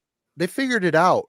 Those catchy hooks, so moody and dark and brooding, but pop sensibility to it. You got a good hook. It can bring people in, but we're talking about Paradise Lost. I mean, this is one of the favorites for me too. And, I'm just basically going to mirror everybody's praise, Albert's praise for this. When I heard this around when it came out, a friend of mine put it on a tape for me. I'm like, wow. I mean, it's like, it seems so genre defying. You got the Gothic elements. It's so dark. You got the lady opera type stuff going on and the violins happening.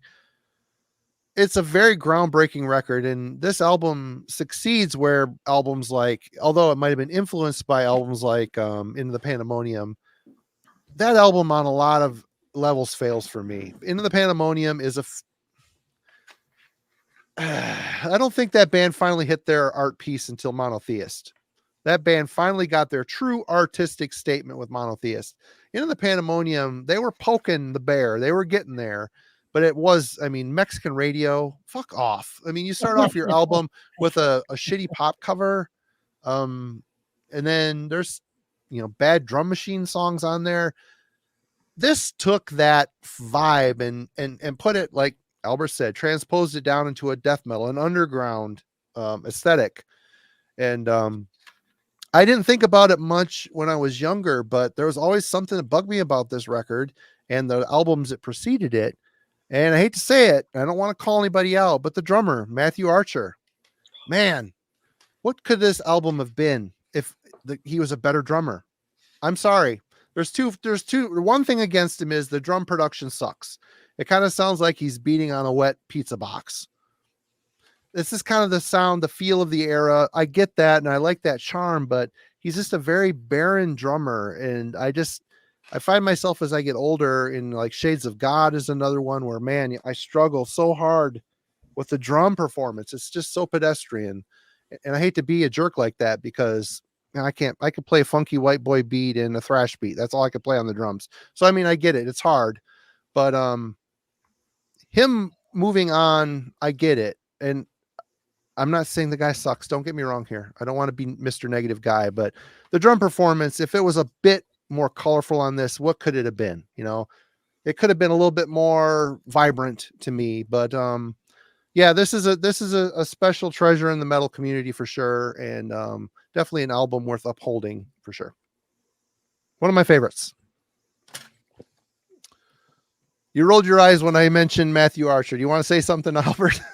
No, I if anything, I'll defend the honor of Tuds in this. And I don't want to be a dick, but I mean, here's what any technical criticisms are 100% valid. For me, there's a certain like naive charm to what Tuds is doing on those records. It gives this weird, it almost just because it's like kind of this like kind of languid, weird pacing, it almost like dooms up the vibe for me. I don't even know how to really say, especially with the first couple, maybe not so much on like Icon. But by the same token, like Paradise Lost re-recorded Icon last year for the 30th anniversary, and it's like a note for note re-recording of the record with a new competent drummer. And I'm like, are those ghost notes in Ember's Fire? Fuck that. I don't want that. Like, I don't want that technical proficiency. See, I would have liked to. I don't want technical. I don't want Neil Peart type. I just want something that feel. I want something that feel like it was moving the track forward as opposed to like it's lurching it. Kind of keep trying to drag it backwards. I don't know. There's something about his beats. It just seems so. I hate to be a dick, but for me, it's like what you don't like about it is what I. Oh no! It's again, everybody hears the same piece of music differently, you know, for sure. All right, but you're up for number two. You defended his honor, good sir. You brought class to this channel. Good job. Let's go to who I think had probably the best drummer of the Peaceville Three. Yeah. And we'll go with My Dying Bride and Rick Mai, who performance is probably he definitely played definitely the most technical drummer, also probably the drummer that was playing the hardest by any stretch in terms of his way he hit the drums. He was a powerhouse. Anyway, I'm going to go with our friends in My Dying Bride, their debut EP, Symphonaire Infernus, and I never say the rest of it. Nope. This came out in 1991 on Peaceville. It came out at a time when a band performing an 11-minute track was still kind of mind-blowing. This was an 11-minute Death Doom track. And in fact, it's so ridiculous in its movement that for the EP, the CD version of Symphonaire is 3 tracks. But I believe that it's just the title track on the 12-inch itself. And the lyrics are really? On the I did not know that. Yeah, I've only owned the CD. The back cover lists the lyrics for Symphonaire, which you can see are divided into Act 1 and Act 2. Yep. It's ridiculous. It's over the top. It's a it's the beginnings of My Dying Bride introducing Latin into the lexicon of Death Doom. Newsflash, it sounds really evil. It does. It does sound evil. And this is the first stuff with like a real violin player. Whereas the violin on like Gothic, like I said, was basically, synths. This was the violin player Martin Powell, who would later go on to join the band full time, but was just session on this recording. But the track starts with a violin, and it moves into this monstrous Death Doom riff that a violin follows it, but it's a completely different riff than the one that starts the song. The song crazy ebbs and flows. It takes off, gets really fast at times, which never happened with Paradise Lost ever, and did not happen with Anathema either. So it definitely had its own feel. It lyrically, for me, Aaron Stainthorpe, My Dying Bride's vocalist and lyricist, was the best lyricist out of the Peaceville Three, and it's no contest. It is not even close. There's just so many like great lines that I remember from this song in particular.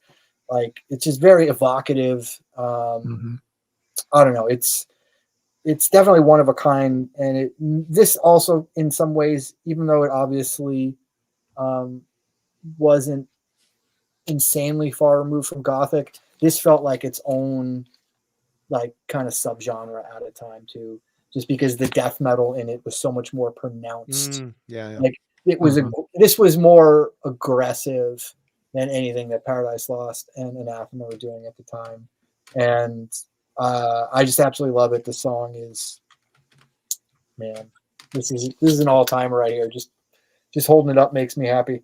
I know. It makes you want to listen to it. Yeah. Yeah, you should. But yeah, this is 1991 on Peaceville.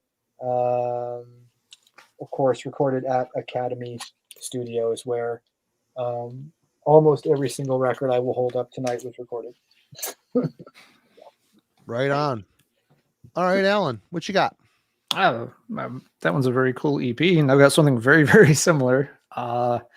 Take that EP and package it with some of their other early stuff. So not a studio album here, but the Trinity collection is what I usually will listen to if I want to hear early Peaceville 3 material. And again, emphasizing how hard it was for me to find this stuff. This was the first thing I got by any of these 3 bands. It was because it was the first thing I found in the wild. And to find it, this came out in 95. My girlfriend and I at the time, we just, kind of had a weekend at college where we didn't have much going on. We had to drive across the state of Ohio. We were way over on the western edge. And she's like, there's this really good music store that'll have a lot of the stuff we like, but it's way over in Akron. It's a few hours drive. So yeah, we hopped in the car one Saturday morning, drove to Akron, went record shopping at Quonset Hut was the name of the place. I think they had 1 or 2 stores there in like Eastern Ohio. I'm not sure. We only ever went to that one a couple of times. And yeah, this was one of the things they had. We had heard about this band. We had read reviews of their albums. And we just hadn't been able to find anything. So when we saw that, I'm just like, okay, do you want to pick it up or do I want to pick it up? She had looked at it. She really wanted to hear the Turn Loose the Swans album we had read a lot about. She's like, that's not the one I'm looking for. So I'm like, okay, I'm still going to pick it up just so we can hear what the band is like. And yeah, just really very impressed right away on first listen. It's like it sounded so different from anything else we'd heard at the time. You had the Latin, you had the violin. Yeah, and like you said, Albert, it had the sort of aggressiveness of death metal, but it also had, these, very sad Gothic kind of layers to it. So it's like they were kind of doing both extremes and putting them together, and it worked really in an interesting way. So yeah, and the material on here does span a range of years. So there's a little bit of style change from track to track. What EPs are on that? It's got Symphonaire Infernus. It's got the Thrash of Naked Limbs. Hold on. Thrash of Naked Limbs. I paid $25 for this back in the day. And then what was the other one? I Am the Bloody Earth. It's got the Bloody Earth. I Am the Bloody Earth EP, and then it's also got one track at the time. It was unreleased from the Turn Loose the Swans sessions as kind of the bonus track. That one is it's a remix of The Crown of Sympathy.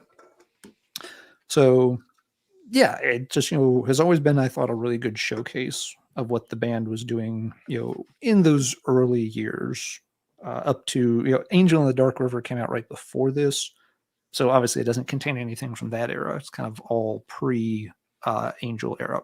And this is I'll still go back and play this from time to time when I'm in the mood for that early My Dying Bride vibe, because you get just a lot of cool stuff all in one package. So a very good compilation set from them.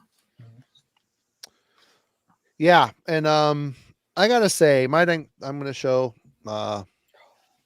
As the Flower Withers. Mm-hmm. This was the first My Dying Bride I heard, and I was absolutely floored by Aaron's vocals. His brutal death vocals are just absolutely crushing, sick, twisted. I love them, and I gotta say, all 3 of these bands evolved out of what they became and went into more Gothic areas, some kind of even abandoned metal, and all those bands like Paradise Lost and Anathema, I forgave them. I was fine with their progression. I was cool with it. I struggled forgiving My Dying Bride for a while. I'm not gonna lie. When Turn Loose the Swans came out, and again, I pulled these two because this is my favorite era of the band, and I've got, might as well show this as well because this is absolutely some of the best death doom that's ever been created.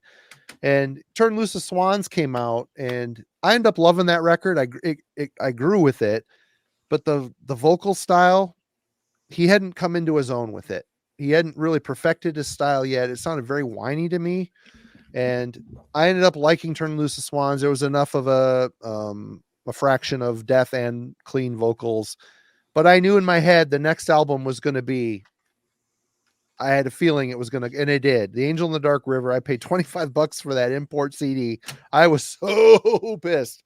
Oh my God. I couldn't believe it. Like not even a fart on that record, not even anything brutal at all. I'm like, you got the best death vocalist in the genre singing this crap, and it's whiny.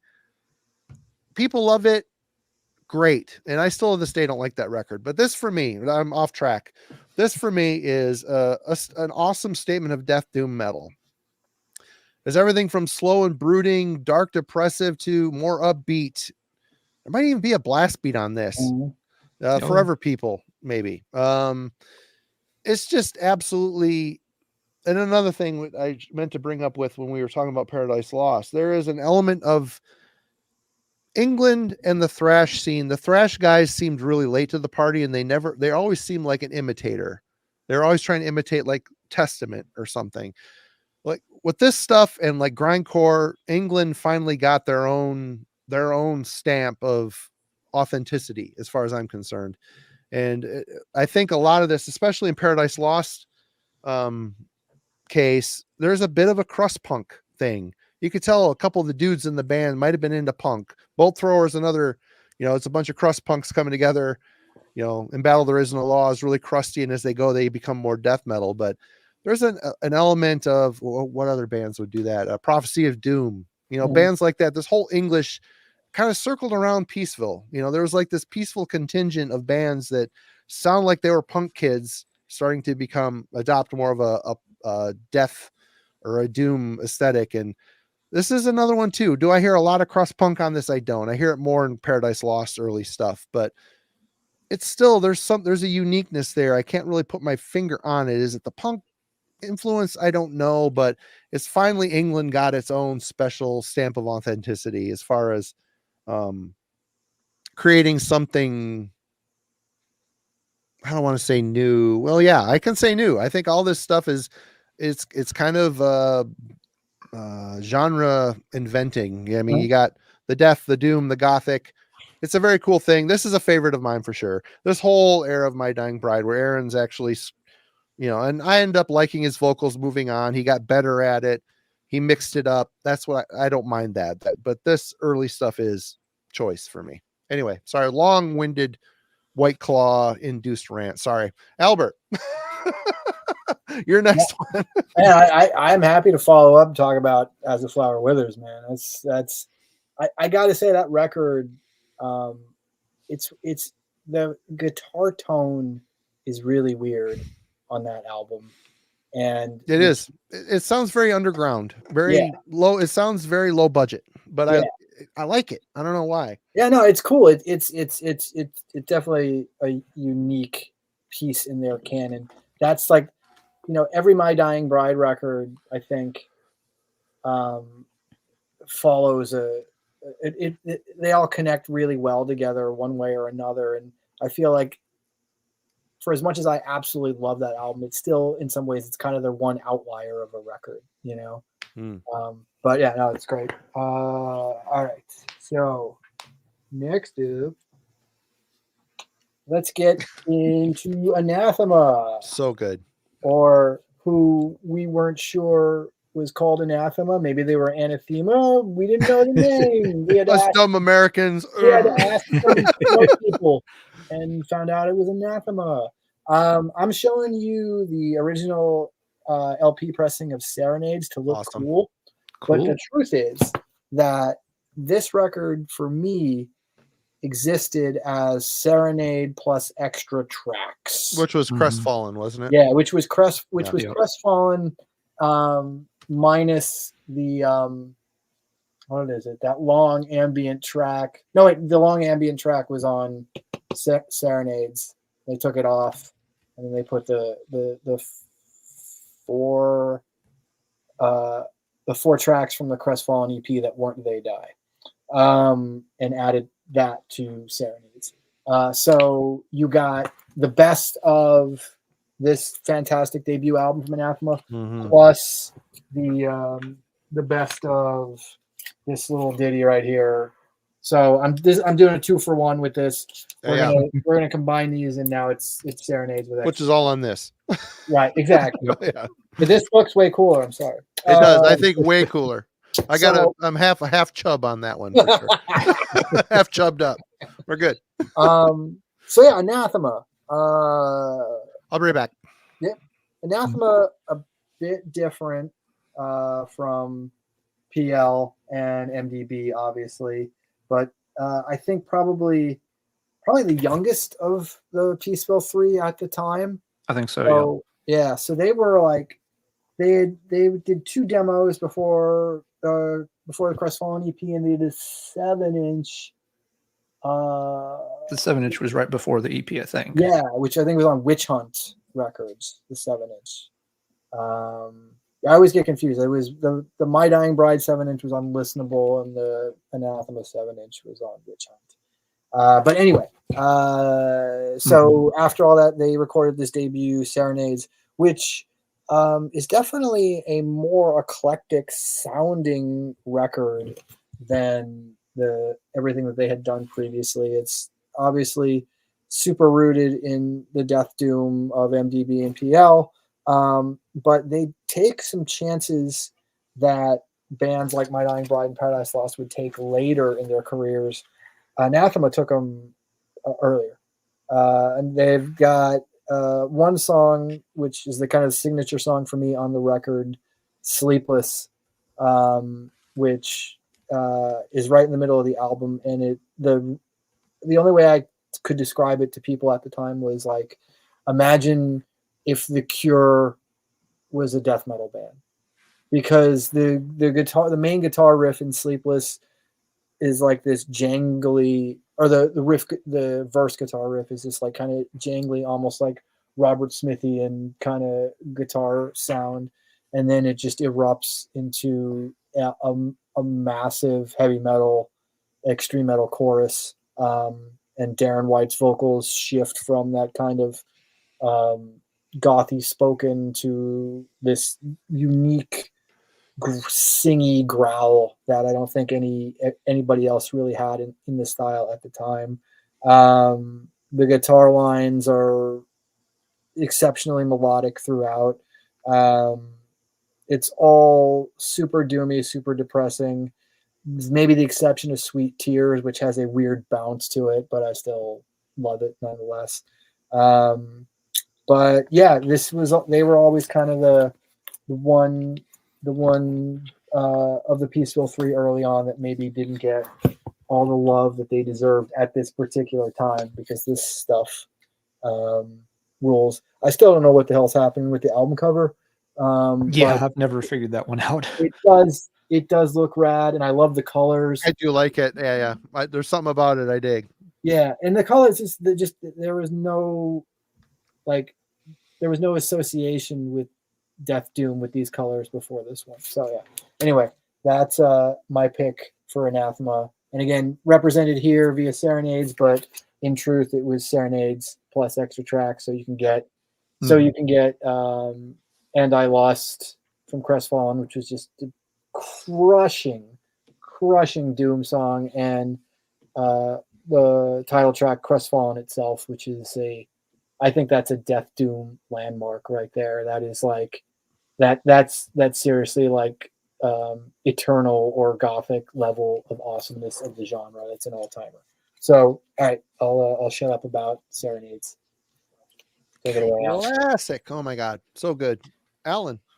Good call. Yeah, I would agree with you, Albert. It did seem like Anathema was kind of maybe, I don't know if they were just stuck in the shadow of the other two bands since they were a little earlier and a little older, or why it was. But yeah, it seemed like they didn't get as much recognition early on. Stick with My Dying Bride for another one. I've always been very partial to this album, record. Yeah. Light at the End of the World from '99. And like we've been talking about, all these bands pretty quickly moved away from this core Death Doom sound. And it wasn't until we were picking albums for this, when I sat down and kind of pulled up the 3-band discography side by side, that I noticed how early they started moving away from that. That really, by the time you get to 93, none of the bands are really operating with heavy vocals anymore. Lost's on to Icon. My Dying Bride's already, past Swans and heading onward.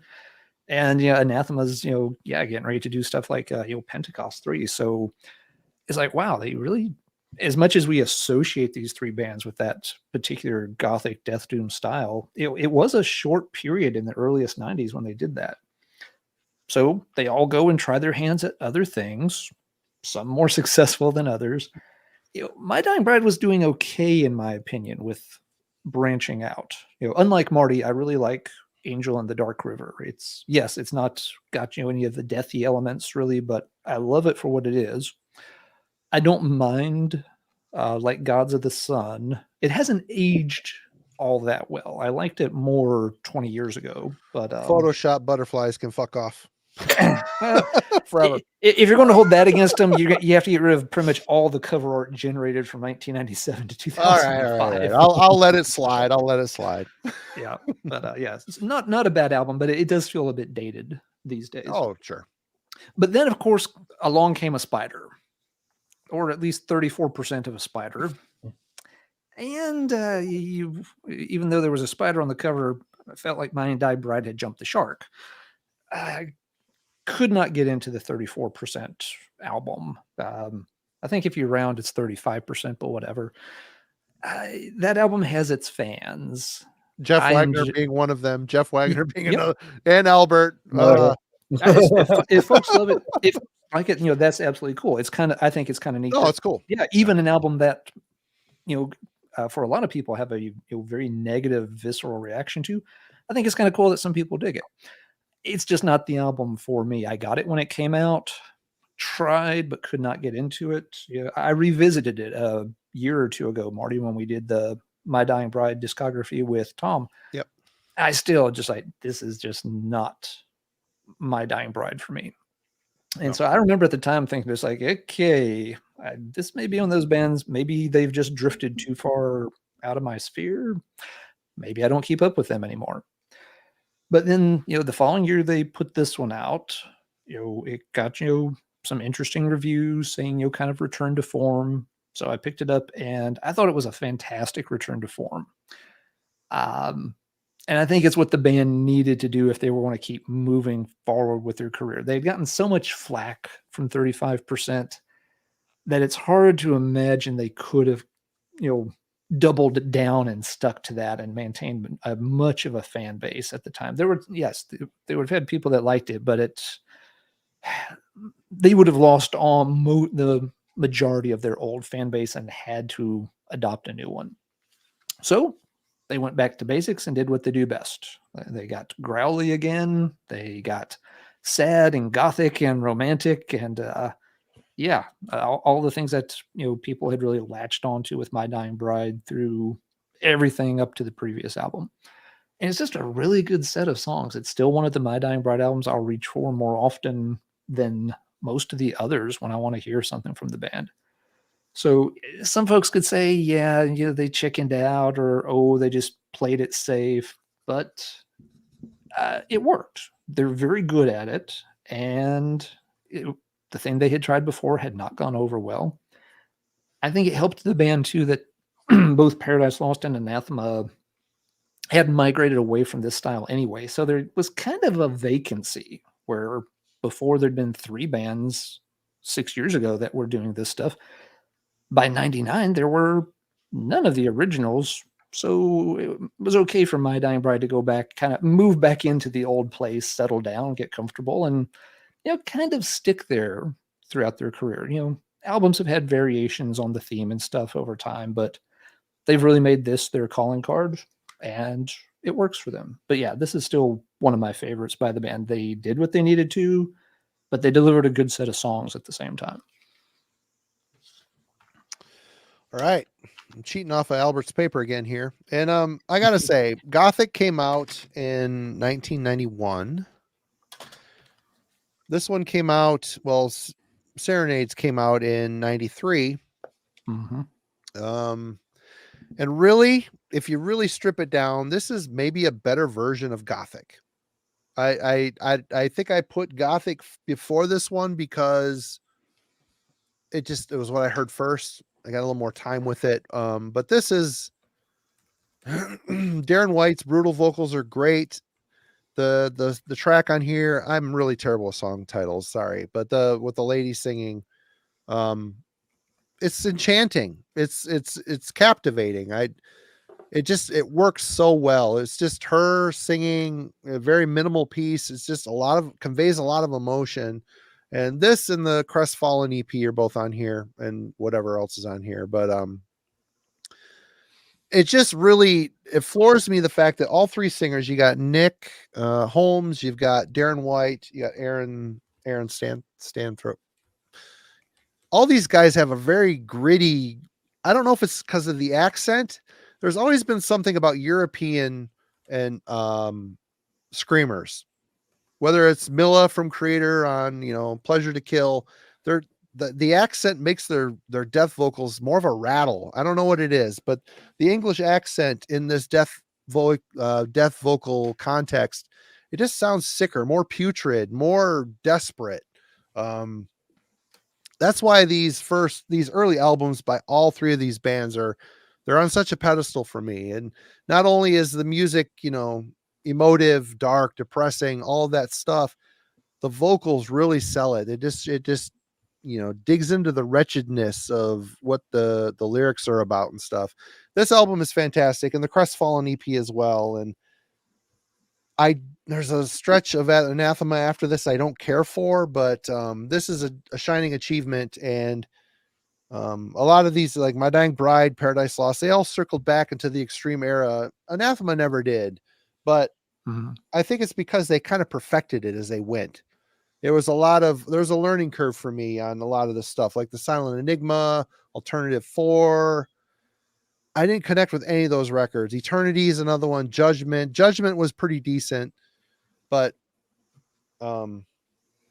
they got there. They got better, and they got better as they went. Whereas Paradise Lost, they stuck their toe in it, did really good, but they circled back to, their roots a bit. But I don't know. This is a favorite. All three of these early albums from these bands are all classic. Absolutely. Albert. Can't go wrong. Can't go wrong with Serenades. All right. The previously partially maligned My Dying Bride, Turn Loose the Swans. I like that record. It set me astray a little bit, but I got there. It is, to me, this is the first, and this is going to sound pretentious, but I am talking about an album called Turn Loose the Swans. Swans are assholes, by the way. I don't know if you've ever been around. They're assholes. This is like the first, like, fully realized album from like the Death Doom scene, like the journey of a record, like the up and down movements that come. There's something almost cinematic about Turn Loose the Swans at times.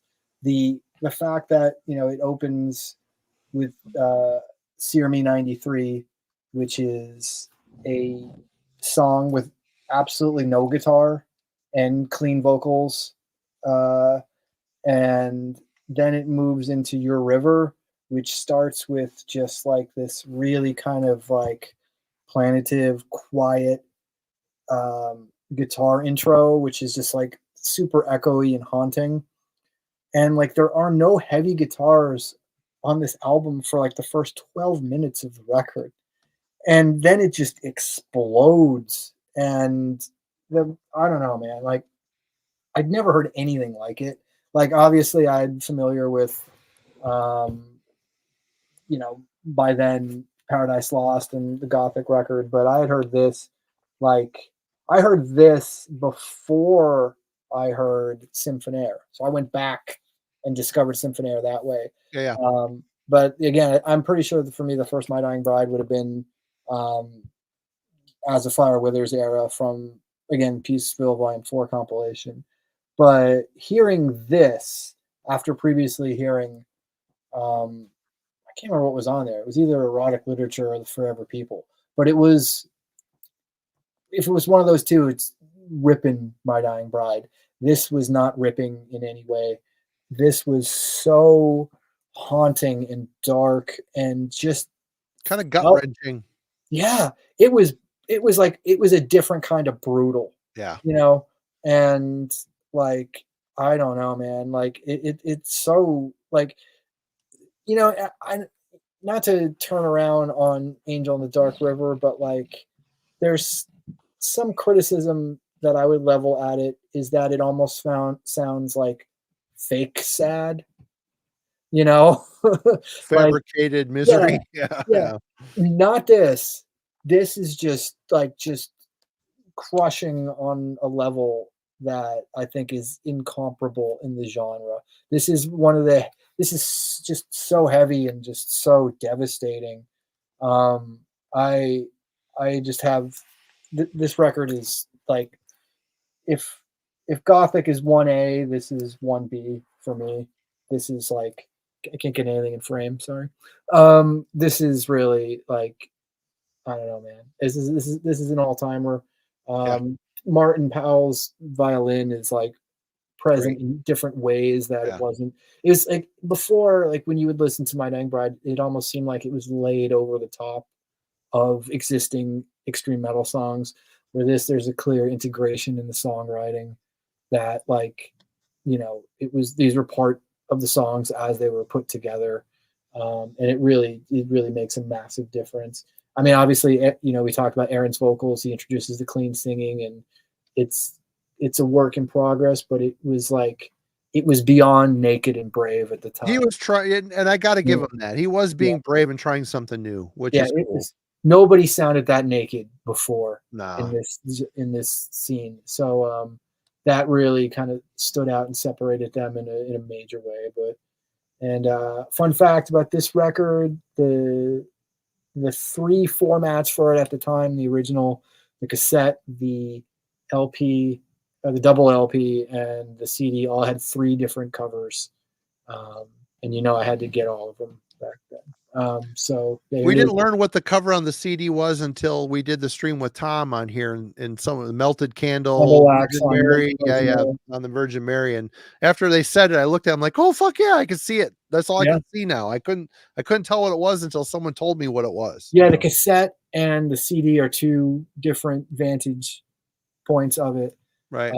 But the CD, you know, the CD always kind of, the way it read, it almost read like it was like bird poop or something at times, I thought. Yeah. Turn loose the swans, indeed. Yeah. So there you go. That's me. Good one. And I bitched about that record. I was freaked out at first, but I ended up loving it. It's a great record. Really, really good. All right, Alan, what you got?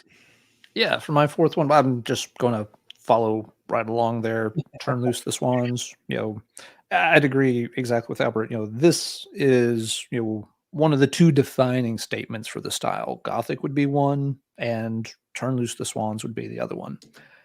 I think it says a lot that, you know, as long as this band's been around and as consistently good as they've been, you know, over all this time, let's face it, if you ask 10 people to name their favorite My Dying Bride album, I'll bet at least 8 of them, if not 9, say Turn Loose the Swans. It's just one of those monumental albums that it seemed to connect with almost everybody who heard it, you know, maybe for different reasons, but it had such an impact on people. And in a way, it's kind of overshadowed the band's career ever since. I don't think they have to, you know, live in its shadow whatsoever. They've made, you know, more than enough good albums over a long enough time frame that there's some distance from it.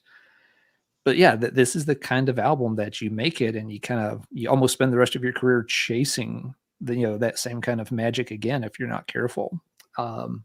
Yeah, just the clean vocals, especially at that time when brutal death metal vocals were such a part of the metal landscape, and to go completely the other direction and start making them very clear, to get away from the death metal tropes, and really, I like the way you put it, Albert. Go with this just very naked sounding, emotional vulnerability.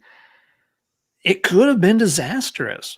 People could have looked at it and just thought, oh geez, that's boohoo sissy music or something, but they didn't. Yeah, it was a really visceral experience for a lot of folks, and I think it's still one of the big achievements for the entire movement. I can't say much else because Albert said it all so well. Nailed it. Yeah. Well, I'm circling back to Paradise Lost, and I love that. I could have picked Lost Paradise, but that to me, that record is got a bit of a youthful sloppiness to it, but there's a charm. But there's something about Draconian Times. I hate, again, this is another one I hated. I'm like, what did Paradise Lost do? This sucks.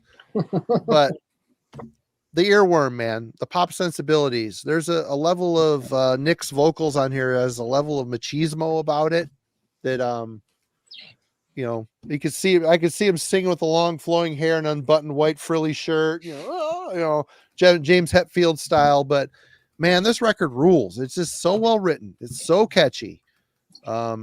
They bring their darkness with them, but they serve it up in a gothic metal pop hybrid that is just as colorful as the cover art.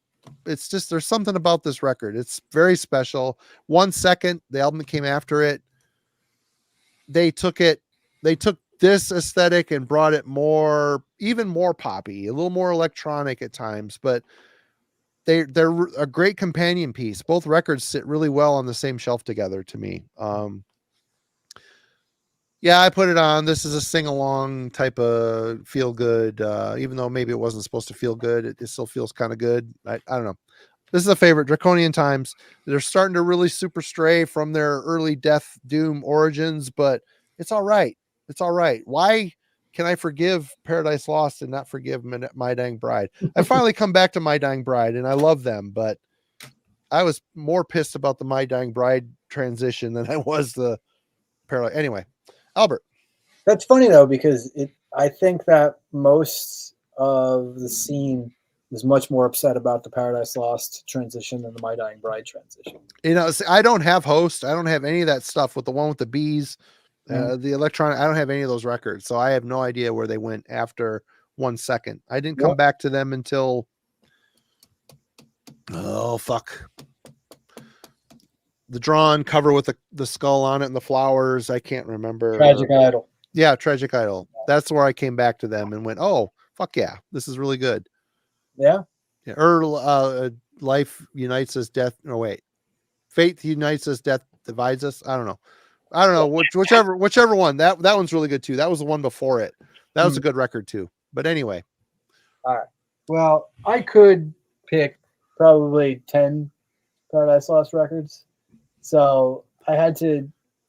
We could have done a Paradise Lost dive on this. It would have been painful. We could be going till 4 a.m. and you'd be still like, my nipples are so hard right now. I feel like we don't need to do that to anyone, let alone ourselves. Right on. So me and Al were talking. I said, I'm going to float this to Albert. And I'm like, God, I only have like half of their catalog. That's a lot of homework. Yeah, anyway. I think I'd have to lead that charge, but still. You would. But I went, for my last one, I went with Shades of God, which I think is probably a record that gets a little bit lost in the mix of the history of this band. Yeah. Because it is in a lot of ways it's a transitional album. It's much different than Gothic, but I certainly wouldn't call it like super refined. I would say that it's like this, like that they're really kind of they're really kind of finding themselves and what kind of band they're going to turn into with Icon and Draconian Times, which are, you know, equally worthy records to include in this. I love both of those albums dearly. But this, you know, this is a case of me hearing this and loving this and owning this before Icon and Draconian Times existed. So I gravitate towards Shades of God. And not the least of all because I think there's two of the catchiest Paradise Lost songs ever on this record in both Pity the Sadness and As I Die, which the band would even tell you that by the time they wrote As I Die, that track kind of served as the template for where they went with Icon and Draconian Times just, you know, a year or two later. And it meant a lot to them then as well, because didn't they put out a single for As I Die? Yeah, there was a 12-inch As I Die single. And the interesting thing is the LP version of Shades of God, As I Die, is not on this record. It does not fit. So it gets cut off. That's why I got the signal. The LP, yeah, so you get the 12-inch. That's how they get you. That's how they get you. That's the English way. I mean, Maiden did that shit too. You know? But yeah, I think it's not my favorite Nick Holmes vocal performance, but I think it might actually be his strongest because his vocals, and he has talked about this in interviews in the past, and even talks about this a little bit in No Celebration. But this is this weird vocal style that he's employing for this album only, where he's growling in key. And it is such he sounds so massive and he enunciates so clearly, and he's in such a lock step with the harmonies and Greg's guitars that I don't know, man. There's just something about it that just like, this is the only PL record that sounds like this. And you know, the production is a step up. It's the first one with Simon Epphemy. It's not as bright as they'll get with Icon and Draconian Times, obviously. And I think that's part of the reason I like it so much, is that it is like, it feels, there's just this downtrodden feel to it. And I know the riffs are not typical Death Doom by this time. I know Greg has talked about the fact that he was really inspired by Trouble around this time when they was writing this record. Nice. And if you listen thinking that, you'll definitely hear it. So yeah, it's there's just a lot of good stuff going on with it. I wouldn't say it's a perfect album, but I mean, I could, like, you know, it starts off a little rocky, but then it just really just opens up by, I think I would say probably by about Daylight Torn, and just takes off from there. But yeah, Shades of God, first one with actual real cover art. Can't remember the name of the guy who did the Sandman comics. He did some Neil Gaiman. Dave McKean. Dave McKean, thank you, Alan. Yeah. First the one, author was Gaiman. Sorry. Yeah. McKean did all the cover art for the series. This, I remember I acquired this at Bleecker Bob's in New York in like, I don't know, 93 maybe. Like this particular piece of vinyl, I went to my CD store and got this when it came out for real people. And I also picked up, and I still have it, a Shades of God long sleeve from, I don't know how many people out there remember the period of Bleecker Bob's when the back half of the store in New York was a t-shirt shop called Rocket Rags. I don't know if this rings any bells with anybody. I was at Bleecker Bob's in '99 for the Metal Maniacs Christmas party, the only one we ever did. And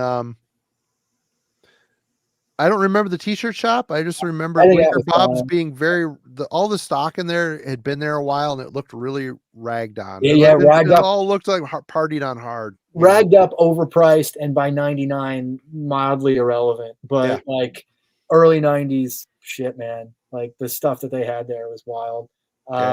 But yeah, so I grabbed the Shades of God long sleeve to go along with this back then. There, good times. Still have it. I regret it to this day. They had a My Dying Bride Symphonaire sweatshirt. Now, not a hooded sweatshirt, but just a sweatshirt. A crew neck sweatshirt. Crew neck sweatshirt. And it's like the part of like that one block of Symphonaire that's like the head mask on its side. That was the main part of the Cool. But that was up there, and I didn't pull the trigger because it's hard on a crew neck. I would have done it on a hoodie, but a crew neck, I don't know. I wish, dude, I would rock that crew neck. Like that's for when it's like, it's like, oh, it's like 55 to 60 today. I can just put the crew neck on. Yeah, perfect. Yeah. So, anyway, Shades of God, love it to death. Could have picked, like I said, 10 others, but we'll go with this. Right on. Very cool pick. Yeah, I agree. I think that album gets overlooked just because it's sandwiched between, Gothic, which is the milestone, and Icon when the band was really starting to take off. But yeah, cool stuff. Alan. All right. For my last one, it's time to definitely show an Anathema record, and my favorite by the band. It's a little bit later. It's outside, their Death Doom years, but Judgment. It's not just my favorite Anathema. It's one of my favorite albums from the 1990s. It's they've nailed down their sort of post metal sound. They're moving. Maybe you make a case there's a little metal on here, but they've really started to leave the genre by this point. But this album is just it is so beautiful and so sad. It has the same emotional impact on you as anything they had done earlier in their career, even back to Crestfallen or Serenades or any of that. I didn't know when I first got it, but the album was basically written following the death of the Kavanaugh's mother, and so it's basically their way of saying goodbye to her. Yeah, and oh my God, you can feel it almost in every line. It's a really good record, and every note. It is a wonderful record. It is a gorgeous record. It is one though. It is so emotional. It's one I sometimes have trouble listening to. I cannot play this record in certain moods because I will just it will flatten me emotionally if I'm not in the right mindset for it. It's absolutely fabulous. I had liked what they were doing as they kind of transitioned away from Death Doom. Those albums you mentioned before, Marty, like Silent Enigma and Eternity, all of them had things going on I liked, but they're not ones I revisit very often. They didn't figure it out yet. They were not completely. They were doing good things. To me, it felt like they were on the right trajectory. They were moving towards something they were more and more comfortable with. I think this is when it really came together. And at least for me, after this point, I felt like they kind of lost the plot for a couple of albums. They kind of went a little bit too much in that, the knee-jerk statement is always that they got a little too Pink Floyd. And I think they did for a couple of albums after this, but then they kind of course corrected from there and they made some really good albums in the 2010s. But yeah, this is the album for me. And like I said, it's not my favorite album from the 1990s, but it's got to be in the top 5. I can't imagine it's not in the top 5 if I sat down and did the math. Just, a gorgeous piece of work and showing that, they could still have that same kind of emotional resonance on somebody, even just doing very clean, relatively simple music compared to where they had started out. All right, Marty, what have you got left? I don't know if it was 98 or 99, but it was around that Judgment era. I saw them in the Milwaukee Metal Fest. Man, they blew me away. They played, you mentioned Pink Floyd, they played Comfortably Numb, and it was surprisingly killer cover. And I think technically it was 2000 that they played. It might have been 2000. I can't remember. Because it was the year after I went. Somebody sent me a bootleg recording of the performance. I couldn't think if it was the year we saw The Gathering, but it probably wasn't. It was the year I think after. It's the year after that, yeah. Okay, yeah. They were great. Absolutely stunning live performance. This is Judgment is where I started to circle back around to Anathema and really like. And I don't know what it is about this record, A Fine Day to Exit, but man, this thing is a sad record too. It's sad. It's swimming in post rock at this point. and there's even a Beatles undercurrent to this thing. Again, I'm a sucker for an earworm, and this album is filled with well-written songs. There's a lot of passion. There's a lot of heartfelt sadness at the core of this record. I never bought a single Anathema record after this. I don't have a clue what they did after this. I know their catalog at this point going forward is extensive. This is where I jumped off. I'm happy here. Yeah, this is a solid post-rock record for me, and they really do a really good job at it. It isn't half-assed. It isn't metalheads trying another, metalheads, I'm going to make a noise record, and it sounds like a metalhead making a noise record.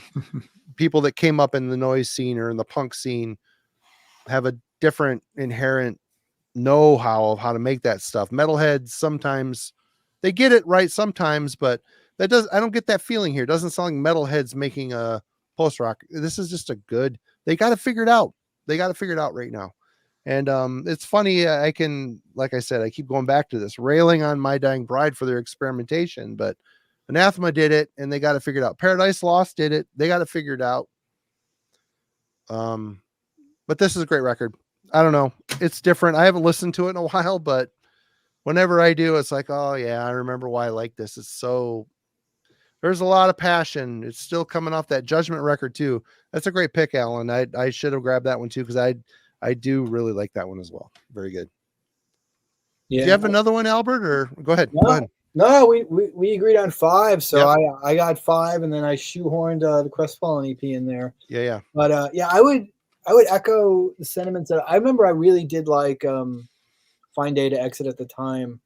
I remember thinking that it also reminded me of like the post OK Computer Kid A world that we were in at that time. Yeah.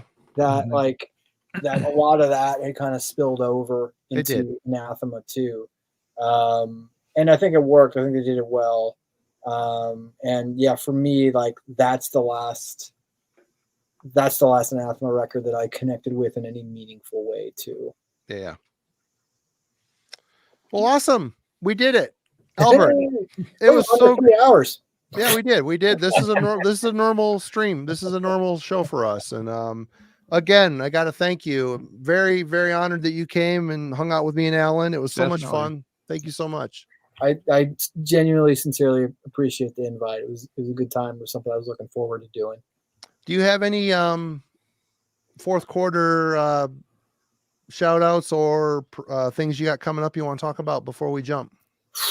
I mean, sure. We got the Decibel tour, which kicks off in, I believe it's late February, with Holder, Devilmaster, Worm, and Necrofire. That's going to be awesome. Yeah, I'm super excited to do a tour. It's a Decibel tour that doesn't have a bunch of legacy artists on it.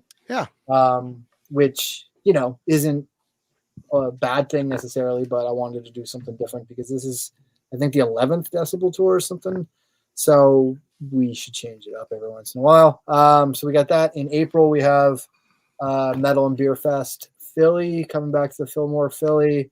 A bunch of engaging special sets. DSI doing tracks from their first 3 albums only. Crowbar doing their self-titled and Oddfellows Rest. Dying Fetus doing an old school set. Biohazard playing all of Urban Discipline. Bunch of other cool bands on the bill, like Tomb Mold, Jesus Piece, Lamp of Murmur. It's really it's an eclectic bill. I'm super excited about it. That'll go down. As I mentioned, we're going to do a 20th anniversary show later this year. Reveal that as time goes on. No surprise, it will be in Philadelphia. Of course. At the Fillmore? Not at the Fillmore. Man, I was blown away by that venue.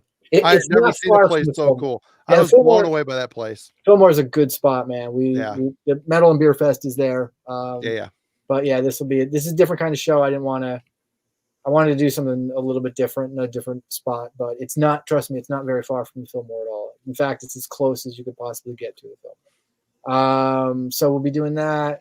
We've got books on the way. We're going to put out another record on Decibel Records this year. by a band that we are huge fans of, but has not released a new album since 2007. So yeah, so that's going to happen this year. As I said, we're going to publish another volume of the Hall of Fame. We may republish the first volume of the Hall of Fame series, which came out under a different publisher back in 2009. And we've got a band biography dropping also. And obviously we'll have Decibel Metal and Beer Fest Denver. It's in December again of this year. I have a feeling we'll squeeze some other things in between all of that stuff too. Oh yeah. Maybe a magazine or two. Couple. And, but yeah, we'll be busy. And again, I appreciate all the support, everybody who's checked us out, done the come to the events, bought the magazines, books, et cetera. It's what keeps us going. So sincere thank you.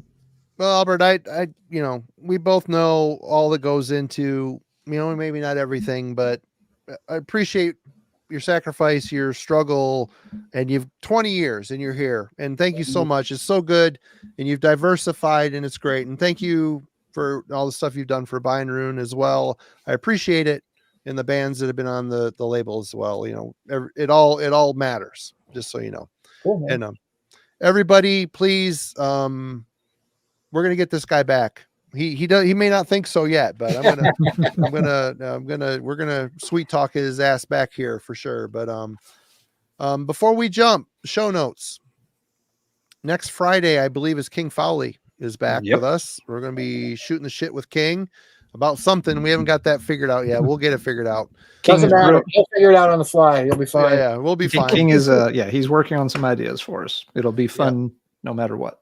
It'll be fun. And Wednesday's album club is Orden Ogan's To the End. I can't wait for this discussion. I just picked it to piss off TJ, but I love the record as well. But it'll be a fun discussion. And yes, we'll be getting Albert back for sure. Albert, don't hang up. Alan, do you have anything to say before we jump?